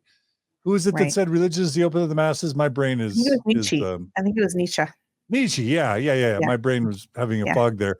They really, literally just take the sting out of life, make you feel better, and who doesn't want to feel great, right? It's just the side effects. Opiates can make you feel great, but it may not always lead to the most, meaningful, fulfilled life in the long run, then there are always the side effects that are a problem. Right. So, And yeah. opiates make you sleepy. They make you kind of space out and sleepy, and you just want to curl up and let everything be okay. And that's not an active, critical thinking, self-directed sort of place to be. And they can be misused when you're under the influence, of course. Yep. Yeah. Robert Jay Lifton in Thought Reform and the Psychology of Totalism said, ideological totalism itself may offer a man an intense peak experience, a sense of transcending all that is ordinary and prosaic, of freeing himself from the encumbrances of human ambivalence, of entering a sphere of truth, reality, and sincerity beyond any he has ever known or even imagined. But these peak experiences carry a great potential for rebound and for equally intense opposition to the very things which initially seemed so liberating. But rather than stimulating greater receptivity and openness to the world, they encourage a backward step into some form of embeddedness. I love the way he puts things. It's just Yeah, like, he's so I great. could think about that for a while. Yeah, he's so great. Yeah. Yeah. So, and then Robert R. Martin from Recovery from Cults said there are many group processes that can make people feel wonderful, even euphoric. And it is to be noted that these processes or euphoric feelings are not unique to cults or fringe churches. What becomes troublesome for the recovering ex-Mormon is ex-member. That was a Freudian thing. Uh, what becomes troublesome for the recovering ex-member is coming to understand that such processes are not unique to their group. Moonies have told me of the tremendous feelings of rapture, love, and warmth that they have experienced at some of their services. And then he provides more examples of other people from other groups. A woman I counseled continued to go to a charismatic sect even after it had nearly destroyed her family. She admitted the people there skillfully used many techniques to induce guilt, even causing her to become estranged from her family, yet she had to go to the service because she felt so good while she was there. Yeah, and I'll never forget watching the documentary on Netflix called Wild Wild Country. I really do think it's probably the best cult documentary ever made to this point. I mean, Going Clear is clearly amazing. There are others, but Wild Wild Country is about the Bhagwan Sri Rajneesh, the Indian guru that sets up basically a commune in northern Oregon, I believe, in rural Oregon. And you've got all these lawyers and doctors and dentists that get recruited. They're super brilliant people. Mhm. It gets so out of control that they're poisoning a neighborhood town. The right hand woman of the guru is super abusive to the people. There's all this fraud, and eventually it all implodes. And then at the very end, you get this super brilliant, like ex-entertainment lawyer guy who says, and it was the happiest time of my life. You know what I mean? Yep. And I've never known joy like I knew when I was in this totally destructive, imploding, almost deadly cult. But it Mhm. was amazing. And Yeah. you can't base truth and reality on feelings of euphoria, or freaking the worst cults would be true. Right. Yeah, they Yeah. would. And I'd say that you can base your own subjective truths on euphoria. As long as it's self-guided and it's subjective, it's just about you. But making pronouncements of truth about objective reality, the reality that we all share, when we can't get inside of each other's heads, that is what we can't decide based on feelings. That feelings do not change reality, external reality. Feelings can change internal reality, and so that's why I make that distinction. Yeah. Yeah, totally. Mhm. So, just how good is euphoria induction? Paul R. Martin says consistently, former drug addicts who later joined cultic groups refer to the experiences as a high or as getting high. The longing to duplicate such experiences can be one of the most difficult problems for ex-cultists to overcome. It then resembles an addiction. Just like the drug addict, they maintain that there is no greater feeling in the world. And I have a picture on the slide of a Mormon ad with a flower growing up out of the snow. And it says, he is Jesus Christ, bringing spiritual rebirth and physical resurrection. Through him, you can be clean and whole. And that's just there as an example of one of the things that might trigger in many people, like a feeling of, especially if you're a believing Mormon, like feelings of peace and joy and euphoria. And again, who doesn't want to feel clean and pure and whole? And that's the promise. But then how many Mormons or members of high demand religions walk around every day feeling whole and clean and pure?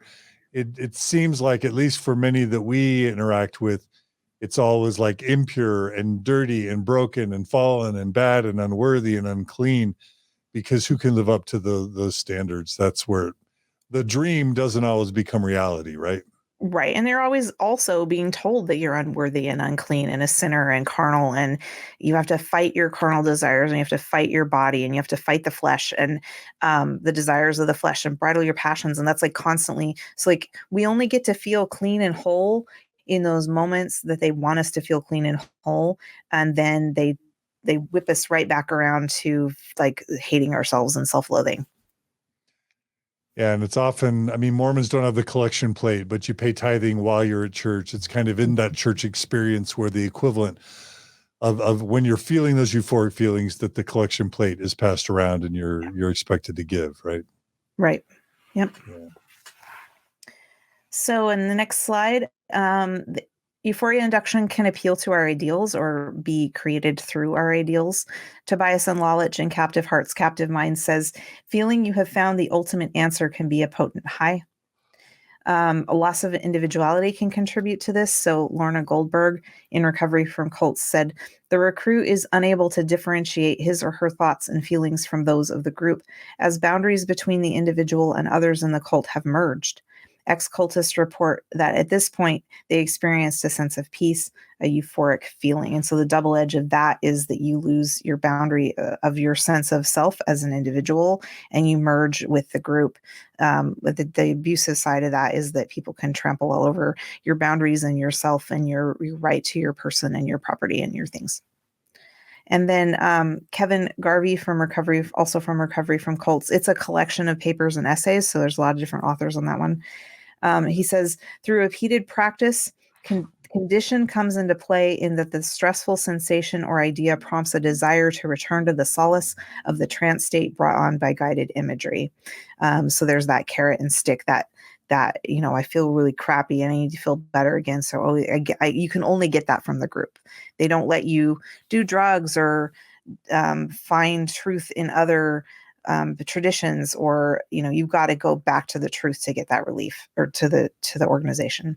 And there's another Mormon ad, and it's a pile of balloons, and there's blue balloons, and there's a yellow balloon rising above it, and the caption is a quote from DNC: if thou art sorrowful, call upon the Lord thy God with supplication that your souls may be joyful.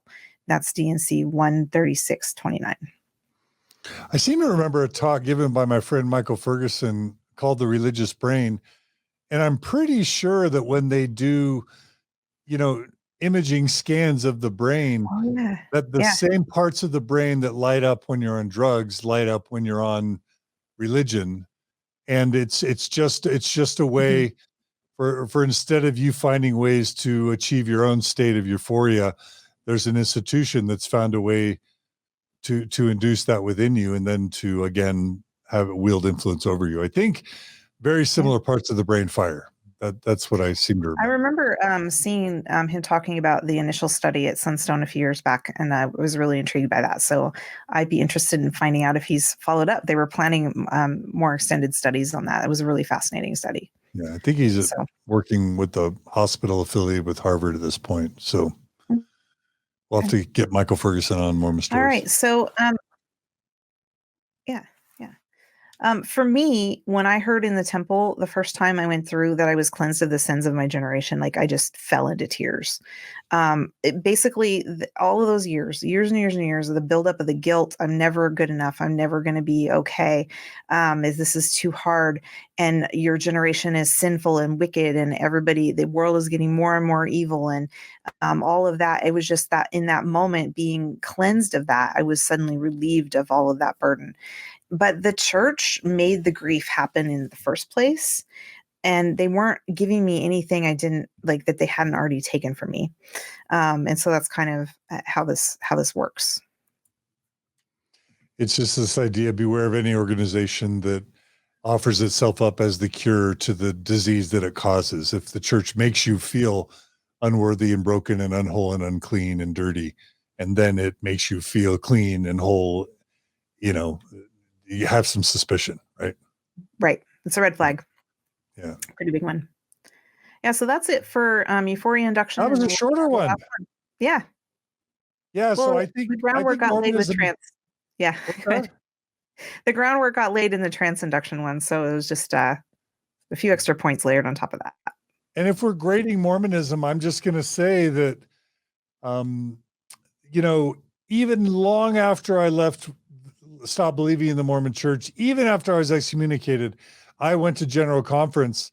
And when I'm singing Ye Elders of Israel, standing up at the conference center, hearing the apostles get up in the quiet conference center and give their powerful talks with their shaky voices and their tears and the visual images up on the screen and all the members standing up and singing in unison and hearing the majestic Mormon Tabernacle Choir, I had zero distinctive Mormon beliefs at that point, and I was still caught up in the rapture of the euphoria. To this day, if I hear Mormon hymns, I get the tingling on my arms and the hair standing up in the back of my neck. It's a real thing, and I like you say. I like that you say it's not necessarily bad, but we need to be aware of it, and then we need to understand how it influences us, and we need to be thoughtful about how it can be misused to control and manipulate people. But it's a real thing. Yep, sure is. It's a real thing. All right, so Mormonism gets an A in euphoria induction, and I think we know what grade the Mormon Church gets in the final 31st mechanism of undue influence. It's proselyting. And of course, with the Book of Mormon musical, they picked one theme, kind of one setting for what is the characteristic prototypical Mormon experience. And of course, it's the Mormon missionary experience. If we're known for anything, along with the Jehovah's Witnesses and I don't know, the Moonies, it's proselyting. So I guess you picked the sweetest one for last, huh, Luna? I sure did. Yeah. And that's kind of what like Nevermos think of when they think of Mormons. They immediately think of that elder so-and-so in the shirt and tie and Elder Price and Elder Cunningham. Yep. So the obvious thing is that proselytizing is to bring in new members. That's just straight up. I mean, the church needs more tithe payers, more people to control, more obedient folks. So they need to get in more people, and they certainly do try. But there are a lot of other benefits that helps to control the missionary themselves. And since every member is a missionary, then this applies not just to people serving a full-time mission, but also to the rest of us as members. So as we're proselytizing, it helps suppress our cognitive dissonance in a number of ways. For instance, if other people are listening to us and believing in what we're saying, then there must be something true about it. Just a sec, I gotta cough again. I put on some lotion earlier. I think that's it. I'm sensitive to smells. All right. So a number of ways it suppresses cognitive dissonance. We talked about in a previous presentation, we talked about public commitment. And that's one of the things when you're bearing your testimony to someone else who's not a member, just even if they don't agree with you or are touched by it or anything like that, there's still the act of saying it out loud is going to increase your cognitive consonance and reduce your cognitive dissonance. So it does provide opportunities for public commitment, ample opportunities for that. The time that you're spending doing missionary work distracts from your doubts that you may have, and any time that you have to read competing materials or think critically about your life or about the church itself and the doctrines. It increases a sense of group cohesion. So I'm preaching the gospel, you're preaching the gospel, we're all preaching the gospel, we're all part of the same thing, we're all connected. The doctrines are reinforced through this process. As we're teaching those doctrines to other people, it's reminding us to follow those doctrines. And Milieu control restricts the conversations that we have with outsiders to one topic. So if you're on a mission, they restrict you from all media and everything else, and you're always preaching the gospel. But even outside of a mission, when you're there with your coworker and you're bearing your testimony with them or trying to get them to come to a church meeting, you're still focused on the church. You're not talking with them about the game or about the movie that you just saw or about what their life is like. And it's preventing you from being exposed to outside ideas. And I think, two things. We all know that nowadays, missionary, convert retention is so incredibly low within the Mormon Church. Mm-hmm. It's estimated to be something like 10 or 20% maximum, within a 2 to 5 year period. Retention is just incredibly low, and it's so expensive. Why in the world would the Mormon Church maintain a missionary program at the super high level that it does? We all know the answer. The Mormon missionary program is to convert the missionary to the church far more than it is to bring in converts. Mm-hmm. And so, I think we all realize that's true. And your bullets kind of bear that out. But I also just want to say, if there were any evidence that Joseph Smith was a prophet, so to speak, it was the fact that in from the very beginning of the church, instead of having all these men around competing with other women, causing problems, questioning what he's doing, micromanaging his attempt to control, the towns and the people that he was trying to control, what did he do?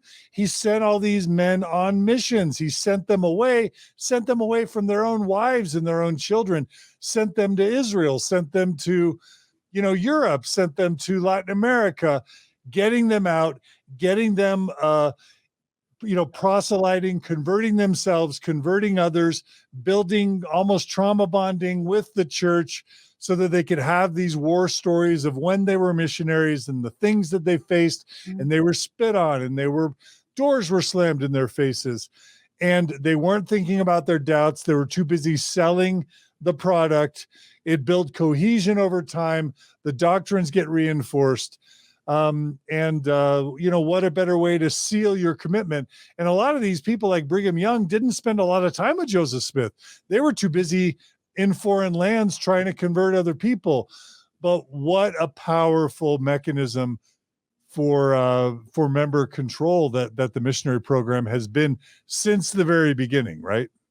Yeah, it accomplishes a lot with that one thing. I mean, the thing about, the reason that we're sending the youth on missions is, of course, because the person doesn't have any ties in their life, so it's logical for that reason. They don't have a family, they're not having a spouse or anything like that. But the biggest reason is that that's the age when people naturally individuate from their parents and from their original, culture that they came from. And so the natural progress is like when you're a toddler, you do an individuating time at that point where you're testing the boundaries. You've learned to walk, and now you're going to test and see how far you can walk and what you can get away with. And then it happens again in your teens, or it can happen later on, especially if you're super sheltered, where again, naturally, as part of our learning process, we again begin to realize our freedoms, and we begin to realize that we're a separate person from our parents. And it's a natural progress to where we want to figure out who we really are. And so we're trying on new clothes, and we're trying on new ways of talking and new ways of walking and new ways of socializing. We're trying on new friends, new music styles, and the rebellion that teenagers go through is perfectly natural process. They are trying to figure out who they are and what the limits are on their behavior. Absolutely natural. Well, Mormonism stifles that and curtails it. And the time when you're going to college, that's when you actually have like the freedom, the fullest freedom to try on all of these identities to figure out who you really are. And that's when they get you. They are like, while you're trying to figure out who you are in this certain way. And so it's not a mistake that this happens at the age of 18 or 19. Yeah, if you're going to college to do what most people do, which is to figure out who you are, what's important to you, what makes you tick, frankly, to figure out your sexuality, figure out what you're attracted to, who you're attracted to, what turns you on, what gets you excited. What a smarter thing to do than to divert these people, number one, to a religious university, so that while you're at the university experience, you're getting fully indoctrinated with the milieu control, but then you divert them onto missions, and you can seize that identity formation opportunity as a way to make sure all your members assume the organization's identity. And of course, the short hair, the white shirts, the ties. What's more, if there were ever a Mormon experience that sort of met the 31 criteria more profoundly than any other Mormon experience, what is it? It is the mission experience, to the point where up until recently, you couldn't even call home. You couldn't go home for a family member's wedding. I had 2 grandparents die on my mission. I wasn't allowed to go home. Wow. It is so controlling, and it's all about seizing you in that critical moment and then forging that identity while you're in that identity state. And then, of course, in that vulnerable state, in that malleable state. And then, of course, immediately, what do? As soon as your mission's over, your mission president says, what do you need to do? Go get married immediately and start having kids. And that is the way they lock you in. And if there were any other evidence that this is what's going on, you just ask yourself in 2021, what have bishops been told their primary responsibility is? They are literally, there's no more young men's leader within Mormonism, because now the bishop is the young men's leader, because that's how critical it is that we get these teenagers on missions so that they can then get married in the temple, have kids. And that's the only way to have a shot of locking humans into the system in 2021. And I'm sorry, this is something I'm passionate about. But we can go to your next slide now. Sure. No, it's all important and needs to be said. And I don't even think I had slides for a lot of those concepts. So, so organizations, especially totalistic organizations, can almost seem like a life form. And that could be a whole other topic I could probably research and write about. It's really interesting to me, the idea of an organization as a life form, but it almost takes on a mind of its own and a drive to self-propagate. So, and we are the environment that organizations live in, that doctrines live in. There's a concept called memes, not the internet meme. That's where that word came from, but it originally described that the idea that thoughts or ideas can be a life form that self-propagate through all of our minds. So that's one thing that organization is almost driven to propagate itself using all of us. The group, this is from the Cults 101 checklist of cult characteristics. The group is preoccupied with bringing in new members. The group is preoccupied with making money. Wallach and Tobias in Captive Hearts, Captive Minds said, members are encouraged to spend a great deal of time proselytizing. John D. Goldhammer in Under the Influence said, psychologically, individuals who identify with a group's agenda believe that what's good for us must be good for everyone else. And a 1920s anti-prohibition slogan was, millions of Frenchmen can't be wrong. And so there is that feeling of, if everyone else is doing that, social proof. If everyone else believes it, then it must be true. And so I have to believe it. Yeah, absolutely. So powerful. So just a reminder of the story that I told previously about Leon Festinger, who researched a theory that he had based on cognitive dissonance and wrote about it in the book called When Prophecy Fails. And so the story behind that was there was a group in the Midwest in the 50s that believed in UFOs and believed that the UFOs were going to come and destroy mankind. And there was a specific date that was supposed to happen on. And Festinger hypothesized, based on historical accounts of this sort of situation, that when the date of the end of the world came and went and the world didn't end, he predicted that they would double down on their beliefs and would begin proselytizing even more than they ever had. This is based on like the Anabaptists who, after their end of the world, it didn't happen in the 1600s or whenever it was, that they began converting more and more people. And this is true of many, many groups in history. So that's the back story of this quote. In the quote, the quote is from Robert Cialdini in Influence and the Science and Practice of Influence. And he said, if they could spread the word, then they could inform the uninformed. If they could persuade the skeptics, and if by so doing they could win new converts, their threatened but treasured beliefs would become truer. The principle of social proof says so. The greater the number of people who find any idea correct, the more a given individual will perceive the idea to be correct. And that is what happened in when prophecy fails. The grad students infiltrated this particular group in the Midwest, and they were able to observe what happened. And they watched the group go from being very isolated, not wanting to talk to the media. The media really wanted to know what was going on because this is a weird, sensational story. They really wanted to put this on headlines, but the group became more and more and more isolated as the date started coming up on the calendar. And then when the date came and went and the world didn't end, all of a sudden they're picking up the phone and calling the media, and they're calling the library looking for lecture times, and they're going door to door, and they're trying to convert anyone that they possibly can. Of course, they didn't get anybody at that point, unlike the Anabaptists who baptized a whole bunch of people afterwards.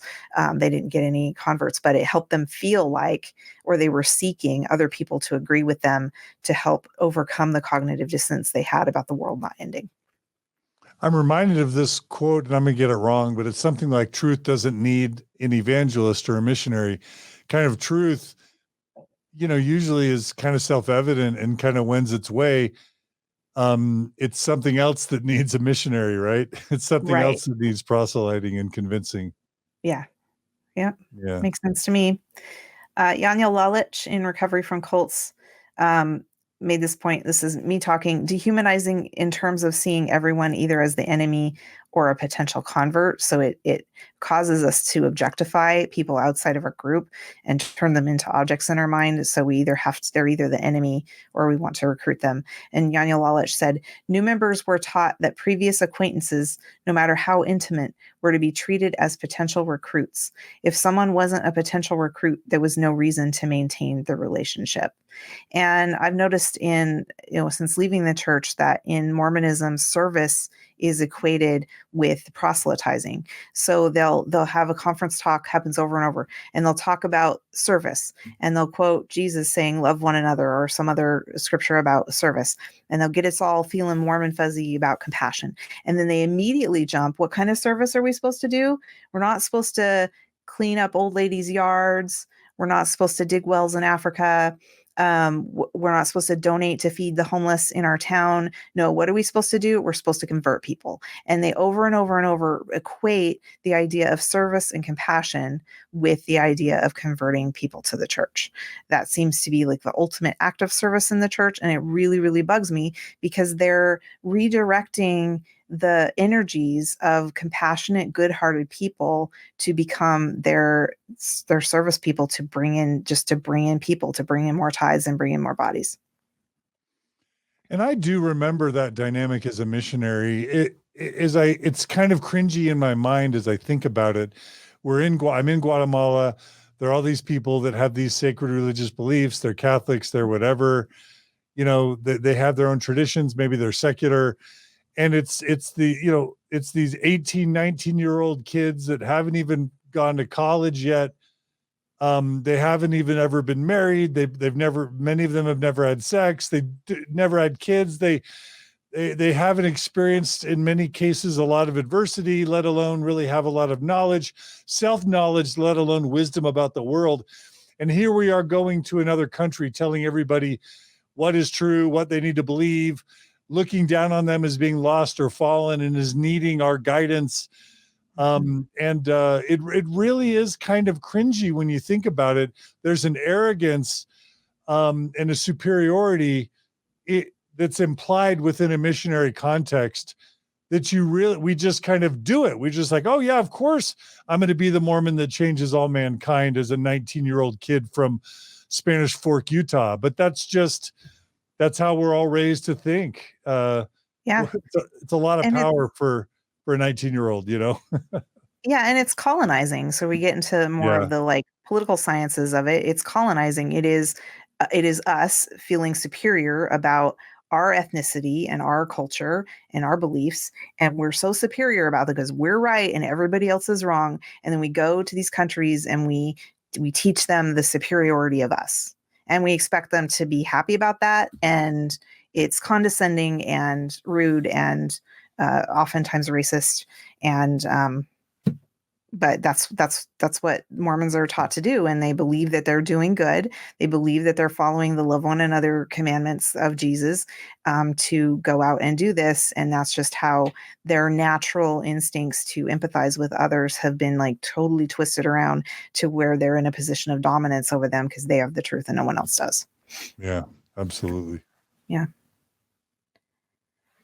Marion Stricker, in The Pattern of the Double Bind in Mormonism, says, a binder is concerned with numbers and must have many followers, many purchasers, as there are a few who may wake up, begin to question, find answers, and revolt by standing up and no longer supplicant. So she was really good at defining these dynamics within Mormonism, particularly relating to the double bind. And this is sort of the fringe of how, the double bind works with, it's like we get the narcissistic personality, malignant narcissist, which gets transferred onto the group. The group then becomes the malignant narcissist. The leaders follow in the footsteps of the founder. They're just absolutely consumed with the idea of getting more and more and more devoted worshipers. And this is a really interesting dynamic because growing up, we all learned in scripture mastery that quote from Daniel 2:44 and 45, that the stone is cut out of the mount without hands and will roll down the mountain and consume all nations. And we had these predictions with Rodney Stark and others that the Mormon Church was the fastest growing religious movement in the world and that we were going to reach the hundreds of millions within, a few decades. And we were all super stoked about Mormon growth. And then we'd have these missionaries baptizing 10, 20, 30, 40 people a month, and these missions that were getting 700-800, baptisms a month in the mission, sometimes over 1,000, like in Chile. And that was all kind of a Potemkin house of cards because those are just statistics. Those were numbers. They motivated you. They drove you. You thought you were part of something amazing, but then you kind of learned something the church never bothered to tell you, which was all those numbers in Latin America and the Philippines imploded. Holland had to go out and close like 30 stakes in Chile alone. Oaks did the same thing in the Philippines. We have abysmal retention rates now, and we're finding that in all these countries, it's really just a function of poverty and sort of new markets. But yeah, there was a time where it was growing in Japan or in Western Europe when there was potato famines and people starving and needing something. But once any country reaches a certain level of affluence, which we call pride, or a level of education, which we call pride, then all of a sudden they don't need us. They don't want us because they're healthy and happy on their own. And so, of course, we have to retreat out of Western Europe, and missions are closing and stakes are closing and wards and stakes are being collapsed and missions are being collapsed, and they're selling off church buildings. And literally the church is imploding in Western Europe, in developed Asia, in Canada, in the United States, and even in Latin America. And so now, of course, the church stops to publish its statistics and starts to manage the members' expectations that it's no longer about numbers. We were never about numbers anyway. And of course, it's pumping money into Africa and investment into Africa because that's kind of like the last ditch area where we can get some sort of statistical growth to fend off the reality that we really are a shrinking church.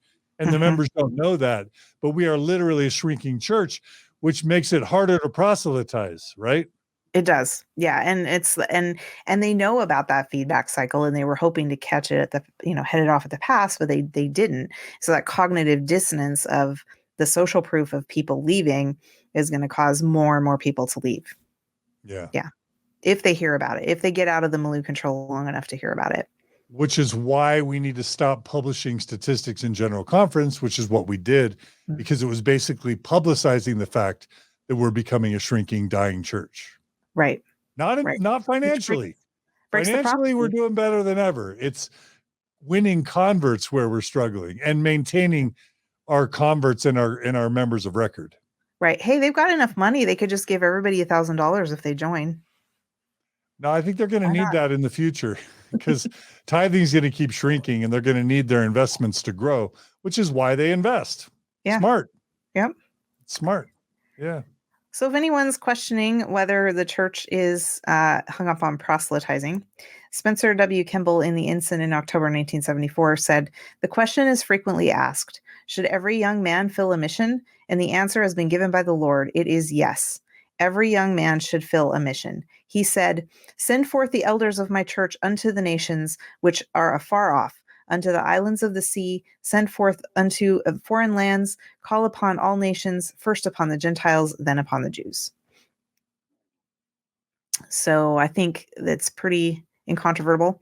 And then he also said in the same article, "I am asking for missionaries who have been carefully indoctrinated and trained through the family and the organizations of the church and who will come to the mission with a great desire. I am asking for better interviews, more searching interviews, more sympathetic and understanding interviews, but especially that we train prospective missionaries much better, much earlier, much longer, so that each anticipates his mission with great joy."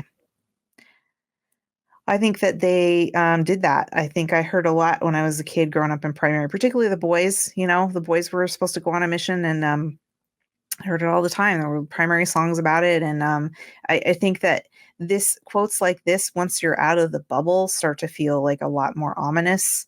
Who have been carefully indoctrinated. They've been trained through the family.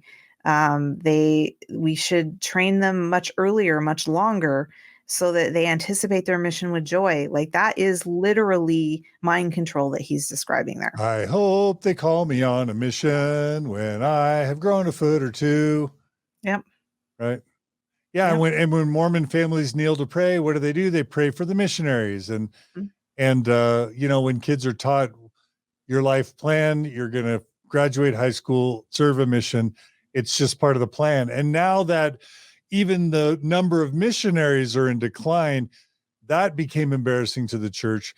And so what do? They start emphasizing that every worthy young woman should serve a mission. And that was the only way to temporarily mask the massive decline in missionaries that the church was experiencing. So, yeah. And that brings to mind too, and I don't think I have a slide for this, in the idea that of why women weren't sent on missions, and that's because they needed to get married, and the reason they needed to get married is so they could have babies. And that is probably like the most insidious form of proselytizing that the church does, is the baby factories. Have as many babies as you possibly can, and that's like an almost guarantee that at least half of those are going to stay in the church. Back in the day, it was all of them were going to stay in the church. And that's really what that is all about. It's not about populating the earth. The earth is quite populated as it is. And it's not about getting spirit children down here to get bodies. You've got to wonder, like, is there a limit on how many spirits there are? And when does God say, okay, we're done, the last one's coming next week? Like, that isn't in the cards, because we'd have to think critically in order to come up with those questions. What is really in the cards is more destabilized, blank young slates that will accept whatever we teach them for at least a little while. That's what it's about. So that was just a side rant. Wasn't planning on talking about that, but that's why women are supposed to stay home and get married to have those babies as soon as possible. Yeah.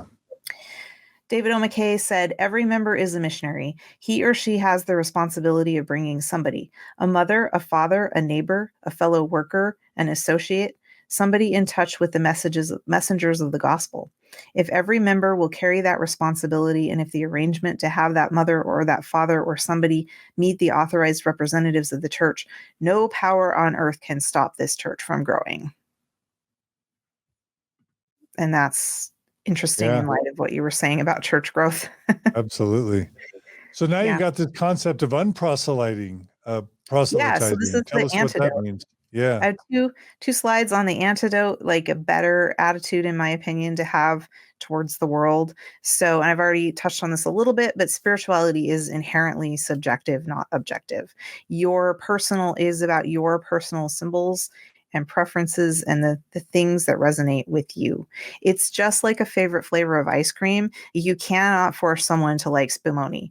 I like spumoni. I haven't had it in years because I'm low carb, but I do like spumoni, but I noticed that a lot of people really don't like it. It's kind of the joke ice cream. And that's a preference. That is not something that, I'm not better than everyone because I like spumoni, and I'm not worse than anyone else because I like spumoni. Like, no subjective preference is better than anyone else. It's just better for you. Your own subjective preferences are better for you. And spirituality is no different from that. It's like you have a spiritual path or a spiritual language, and everybody speaks different spiritual languages. Some of us speak similar spiritual languages, and we can get together and we can have discussions and share with each other what works and what doesn't. But when it comes down to it, whatever you feel, the spirit, if you will, whatever resonates with your heart, that is your subjective spiritual preference, your spiritual language. And for a fulfilling, self-actualized life, that is what you should follow. Again, don't harm anybody. But outside of that, like, whether or not Buddhism resonates with you, for me, what resonates with me is certain LDS tenets that still resonate with me. Buddhism, the bit of Taoism. For a while, it was an objectivist of all things. So some of those things are foundational for me. And just science and psychology and nature. Those are all things that I consider to be part of my spiritual language. And it's taken me many years to discover that, and of study and questioning and talking to other people to discover those things. But that isn't for me to dictate to anyone else. It's up for you to decide what those things are for yourself. And so we should learn to let other people have their own favorite flavor of spirituality. It doesn't make you wrong or less good when other people don't agree with your subjective truths, just like your preferences for ice cream.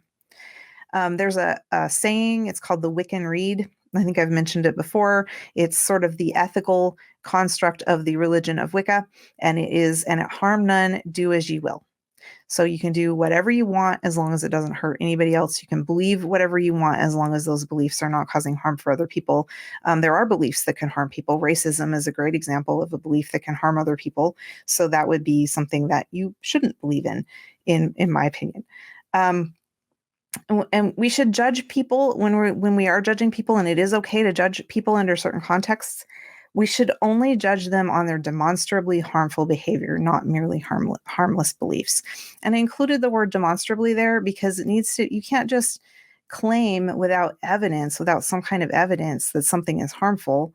And that's what the church does. The church says sin is harmful, and coffee and tea is harmful, and out of wedlock sex is harmful, and all of this stuff is like inherently harmful, and that is our justification for doing the things that we do, even greater harms than that, in order to propagate that. Well, those things aren't demonstrably harmful. There's no evidence. If you're irresponsible with drugs and alcohol, that can be demonstrably harmful. And so then we can make those nuanced decisions. Okay, if I drink irresponsibly and I get in a car and drive, I can hurt someone else. That's bad. But drinking itself isn't bad. And that allows us to make decisions with informed consent about ourselves and our own lives. And other people too. And not trying to put our own values onto other people when what they're doing isn't hurting anyone. I mean, this is basically the opposite of sacred science, right? Sacred science Yeah. is there's one true path and everyone needs to follow it and agree to it. And this is basically saying many, many paths. And it's basically moral, some would say it's relativism, cultural relativism, moral relativism. And that's a trigger for a lot of people, but it's also, it may be the best we have, Yeah. Yeah. And it's about thinking for ourselves, not letting someone else dictate our value system. Yeah, So absolutely. there's some more tips. Yeah. When we find a good thing, we might want to share it. So we found a good diet or a good health technique, a good medication or something like that, and it makes us excited. We want to help other people and help other people in the same way we've been helped. But unsolicited advice is toxic. And this is thought of by many mental health practitioners and support groups and other things. If you tell someone what you think they ought to do, that is generally considered toxic, whether it's spiritual advice or medical advice or advice on how to live life. We really, if we want to treat people the best way we can treat them, we ought to wait for someone to ask, or ask them if it's okay to tell them, and then respect those boundaries. But there are also other ways to share the things that we're excited about. So it turns out that when we're focused on the humanity and rights of other people, how we share changes. And it might just change naturally once I realize that that my stuff is my stuff and your stuff is your stuff. Then I might naturally change my language to share that in a way that doesn't insult you. But there's some tips we can follow if that doesn't come naturally to us. And the biggest one that I got was when talking about subjective truths, use first person present tense singular. And that is the grammar terms for start with the word I. So when we start with the word I, we're much less likely to tumble into dictating to someone else what they ought to do. So for instance, I feel closer to God when I pray. That is very different from you should pray to feel closer to God. I get spiritual well-being from studying Eastern thought. That's different from, oh my gosh, you need to become a Buddhist. I enjoy a routine of exercise and quiet meditation. That's very different from you'll never get healthy unless you exercise and meditate. And I like to read uplifting poetry. Again, it's making it about me, and I am sharing what's important to me. And now we can communicate. I'm leaving room for you to share what you want to share with me, and we can both have our subjective truths and meet each other in the middle without stepping on each other's toes or dictating to other people. And most importantly, if you're confident in your own beliefs, you don't actually need for anyone else to walk your spiritual path. The more comfortable I get with my spiritual path and how secure I am in it, I feel less desperate to try to get other people to believe the way I do, because I don't need their input to feel valid for myself. Yeah, absolutely. Mm-hmm. I mean, it takes away some of the simplicity of just like, here's what you're supposed to believe, and everyone line up and follow and believe it. But what it adds is this beautiful complexity and diversity of points of view and of perspectives Mm-hmm. that can just make life rich. It's kind of like, do you want to eat gruel every day Mm-hmm. for the rest of your life? It's simple, it's easy, it's quick, not super tasty. Or do you want a salad with carrots and tomatoes and onions and radishes and whatever it is you like on your salad, meats or cheeses? Like, there's so much, even the principles of evolution are rooted in the value of diversity as right. as being a fundamental principle of life and of health and of joy, frankly. And Mm-hmm. who doesn't want diversity? So I And it's think this is exciting. You get to, you're not stuck in your own beliefs. You get to learn about other people's beliefs, and you get to see what their lives are like. And that's really interesting and exciting and fun. And you don't have to adopt those beliefs, and maybe you'll get something out of it that you find valuable and you want to adopt for yourself. But I listen to all kinds of people from all walks of life, and it's been incredibly enriching for my life to learn about what other people believe. It's really interesting. Yeah. It becomes a really beautiful, it takes life from being boring and stifled and stilted and uninteresting, and it makes just life fascinating to know that instead of your job is to preach to everyone the same boring, set of truths that have been handed to you, the world becomes this beautiful place where you can learn from everybody. A child can teach you something, a Buddhist, a Muslim, a Hindu, an atheist, someone from Asia, someone from Africa. Anyone can teach you amazing truths. And it just makes life so much more beautiful and interesting for me. Yeah, for me too. Yep. Spumoni for me.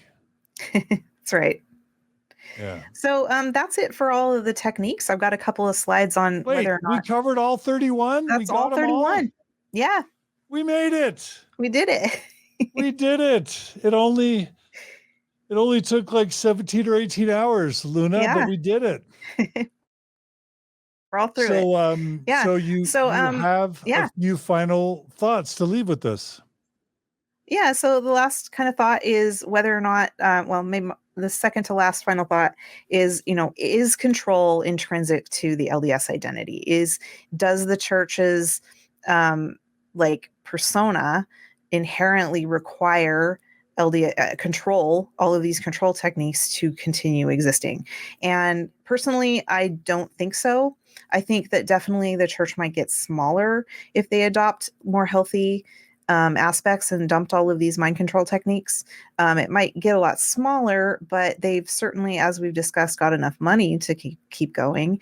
And in a way, they might get larger with people that are less involved. For instance, I would get rebaptized if the church would accept me as I am, with all the beliefs that I have and the sexual orientation that I am and the kind of people I want to have relationships with and my gender expression and all of that.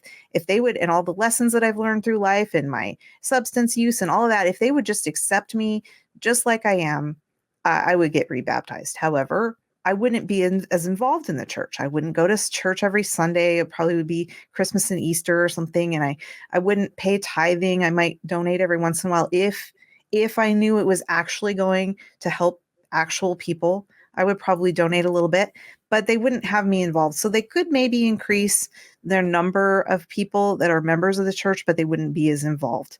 I'd be okay with that. They probably wouldn't. So they could, in order to do this, they could emphasize healthier doctrines. So they get to pick and choose which scriptures they are quoting and which prophets they're quoting.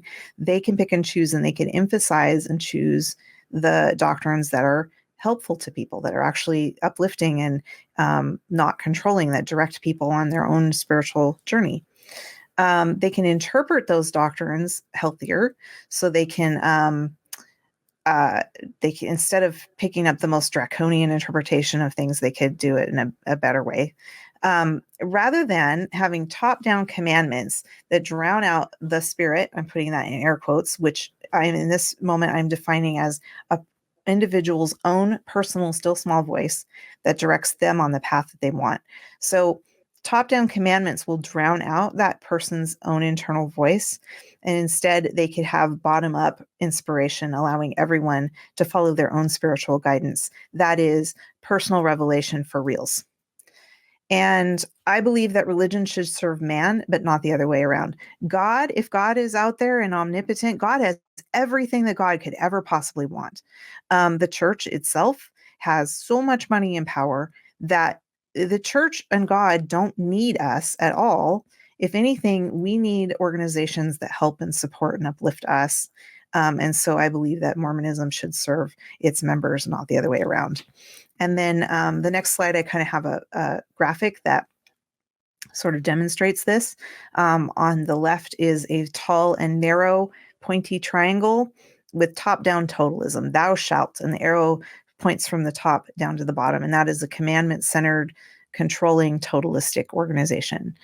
Bottom-up inspiration is a lower, flatter triangle and is choice-centered, where the needs of the flock are at the bottom with an arrow pointing up to the top, where the top is responding to the needs of the flock rather than their own needs.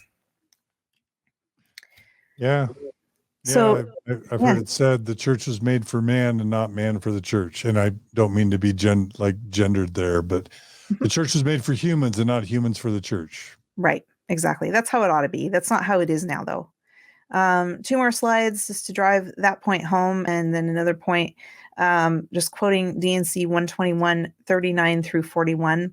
We have learned by sad experience that it is the nature and disposition of almost all men, as soon as they get a little authority, as they suppose, they will immediately begin to exercise unrighteous dominion.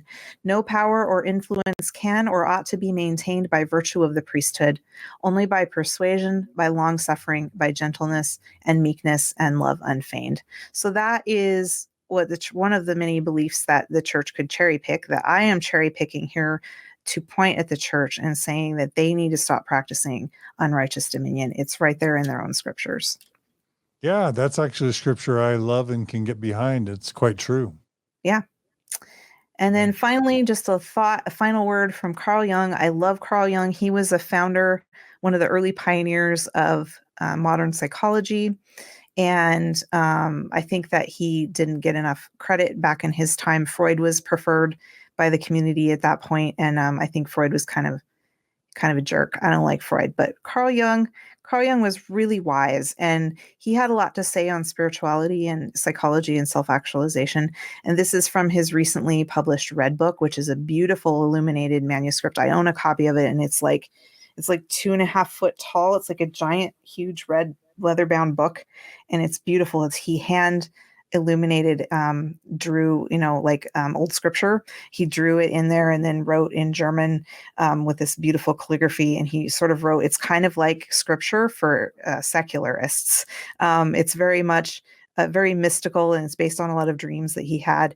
And it's really interesting. But this quote from it is really good. He says, "If you do not acknowledge your yearning, then you do not follow yourself, but go on foreign ways that others have indicated for you. So you do not live your life, but an alien one." And I had that quote stuck on my monitor for a long time. That's a great quote to live by. Sure is. Yeah. I love it. I love it. Yep. So that's it. That's the final thought. And that's all she wrote. Yeah. I have a quote I'd like to read as well. I've been reading the book East of Eden by Jonathan Steinbeck, and there are so many good quotes in that book. But there's a quote that particularly struck me, and I wanted to also share it. So let me pull that up now as a closing thought, Sure. just because it to me really encapsulates what we're talking about.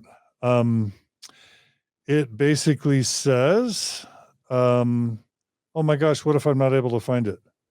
Oh no. Then what's going to happen? Do you want me to stall? What's that? Do you want me to stall? Neurology. Why don't you go ahead and talk about the further reading, and I'll see if I can find it. Sure, sounds good. For further reading, there is my book, where it's basically everything that we've talked about in these slides, but more, but also a little bit less. So I did talk about things throughout the slides that I didn't get to in my book, but also my book cover stuff that I didn't get to in the presentation.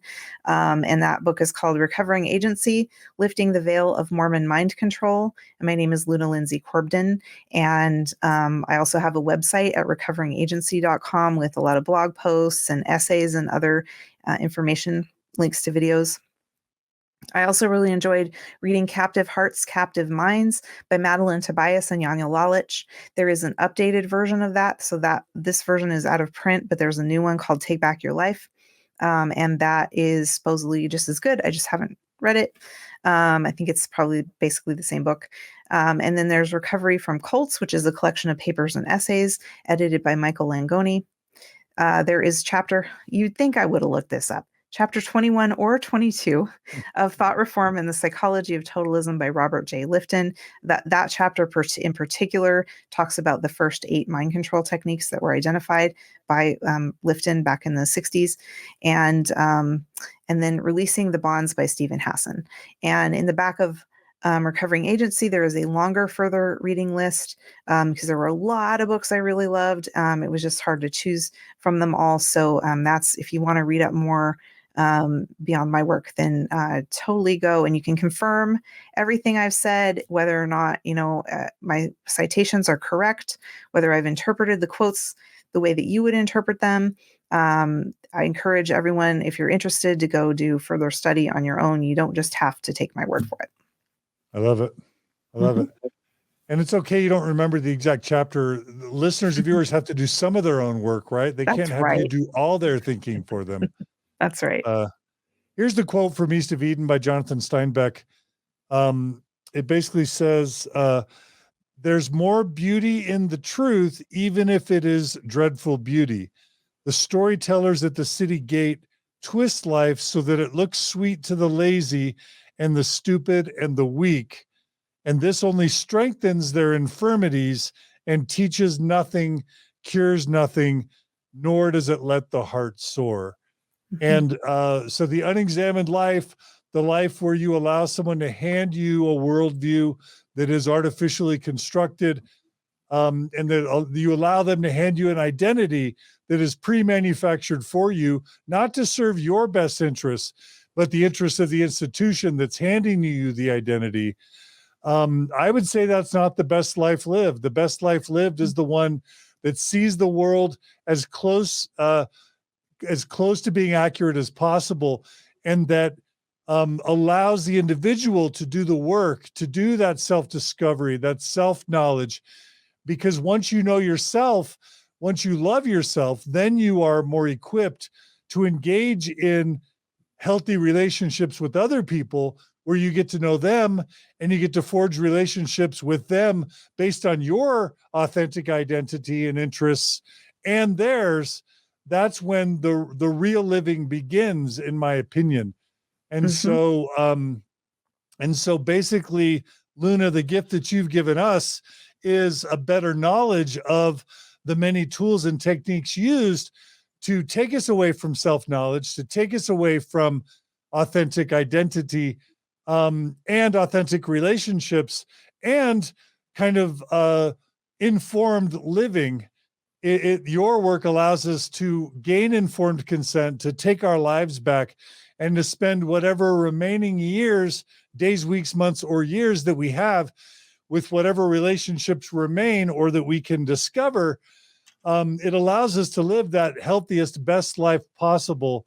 And for that, Luna Lindsey Corbden, I want to thank you for your gift to all of us, and for this amazing book that I want to encourage all of our listeners and viewers to purchase right now. The book is called Recovering Agency by Luna Lindsey Corbden, Lifting the Veil of Mormon Mind Control. It is a gift to us all. Buy it in paperback format, buy it in audio format, buy it in digital format, and it will help you not only unpack what you experienced in your Mormon experience, but it will help you not be fooled again, whether it's with a loved one, a family system, economic system, a company, or an educational institution, a multi-level marketing scheme, a self-improvement program, a guru, a podcaster. I would support the use of these principles in every aspect of your life, including when you listen to this podcast. And if I am ever falling prey to any of the techniques in this book, I warmly invite my listeners and viewers to call me out on it, and I will do my best to repent in the name of Luna Lindsey Corbden. Amen. Yes, thank you. And that is my goal as well, is to put people on their own path. I'm not selling any vitamins. I'm selling a book, that's it. And the hope there is that you learn and become free to follow your own heart. And I don't have like a system for you to follow. That's not my goal. And if it were, then I would be a totalist. If I wanted to control every aspect of your life and have a steady flow of money from you to me, that would be controlling. I love it. Yeah. A couple quick comments from our listeners. One of my favorite humans, Cecile, writes, "My husband and I are reading East of Eden right now. What a coincidence. Cecile, I'd love to do a book club with you and talk about your reactions to the characters in the story. This is actually my third time to read East of Eden. It's certainly one of my top 3 books of all time." Wow. And Cecile, I would love to talk to you about it sometime, because I would love to hear your wisdom. But all listeners should consider reading Jonathan Steinbeck's East of Eden. It's a great book. Have you read it? I haven't. No. Oh, it's a great book. Yeah. Great book. Oh, okay. Tamara writes, "Wow, Luna, thank you so much for putting so much time in all this information. Amazing. Thank you both for sharing." Thank you, Tamara, for your comments and feedback. It's been really fun. Chad writes, "Recovering Agency was crucial to helping me break free from the Mormon high demand totalistic organization." I'll edit Chad slightly just so that we don't offend people who and create the backfire effect. Tamara writes, "No more lazy learners here." I love that. And Chad writes, "Thank you, Luna." Robin writes, Thank you. Such good information. Wonderful." Lillian writes, "Excellent," etc., etc., etc. Luna, on behalf of all our listeners and viewers, thank you for your epic And this was a truly epic series on Mormon Stories podcast. Thank you for your book. And we hope to have you back to just comment on normal, everyday Mormon stuff. I really respect your wisdom, your intelligence, your diplomacy, your even-handedness. You are such a gift to us all. I don't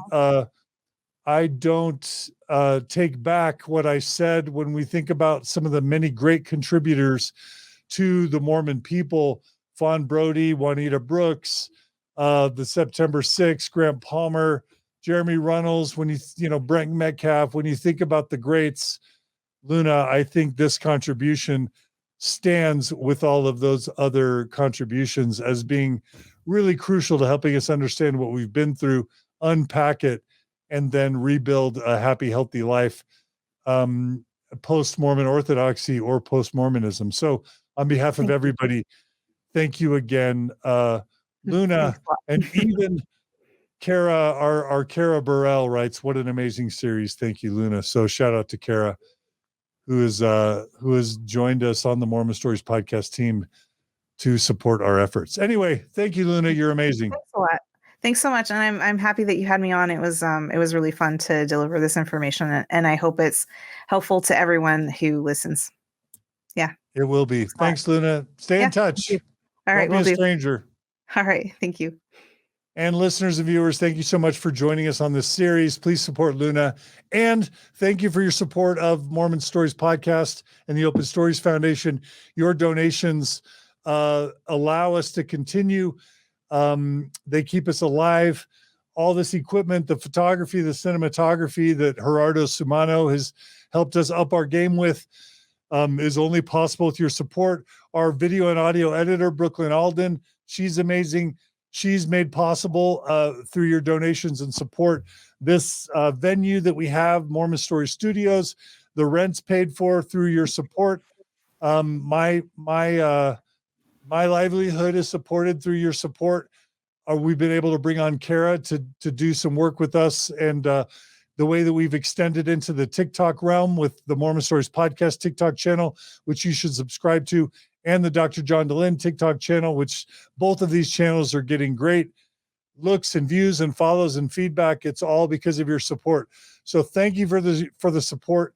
And of course, less than 1 out of 1,000 of our listeners and viewers are donors. We're losing donors every month. People get in financial hard times. They lose interest. They move on. They decide to donate to other worthy causes. For whatever the reason, we're always losing donors and supporters. And so we want to just always make an explicit call. If you value this programming, if you want to see it continue, please become a monthly donor to Mormon Stories podcast. You just click on mormonstories.org, click on the donation button, sign up for whatever monthly contribution works for you. And we'll keep going and providing you with this programming for as long as the support continues. And we'll do other cool, new, and innovative things as well. So please become a donor and a subscriber if you don't already. All your donations are tax deductible in the United States. And we're transparent in our finances. We publish our 990s and other financial information every year. We're not hiding anything. We're not trying to keep any secrets from you. It's all out above board and on the table. And 100% of your donations go to our programming and to keeping all this alive, supporting me and our staff in what we do. So please support us. Thank you so much.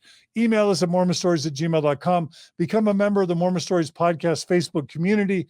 Like us and subscribe to us on YouTube, on Twitter, on Instagram, on TikTok, wherever it is that you can find our programming. Subscribe to us, like us, follow us, and that helps with the algorithms and it helps spread the word. Please send links to everyone you know. I am exhausted now. I'm ready to sign out. Thank you so much for the support. Thanks to all of you. And we will see you all again next week for another amazing, empowering, life-changing episode of Mormon Stories podcast. Take care, everybody. We love you. We'll see you guys all soon. And be loving and kind and good to each other.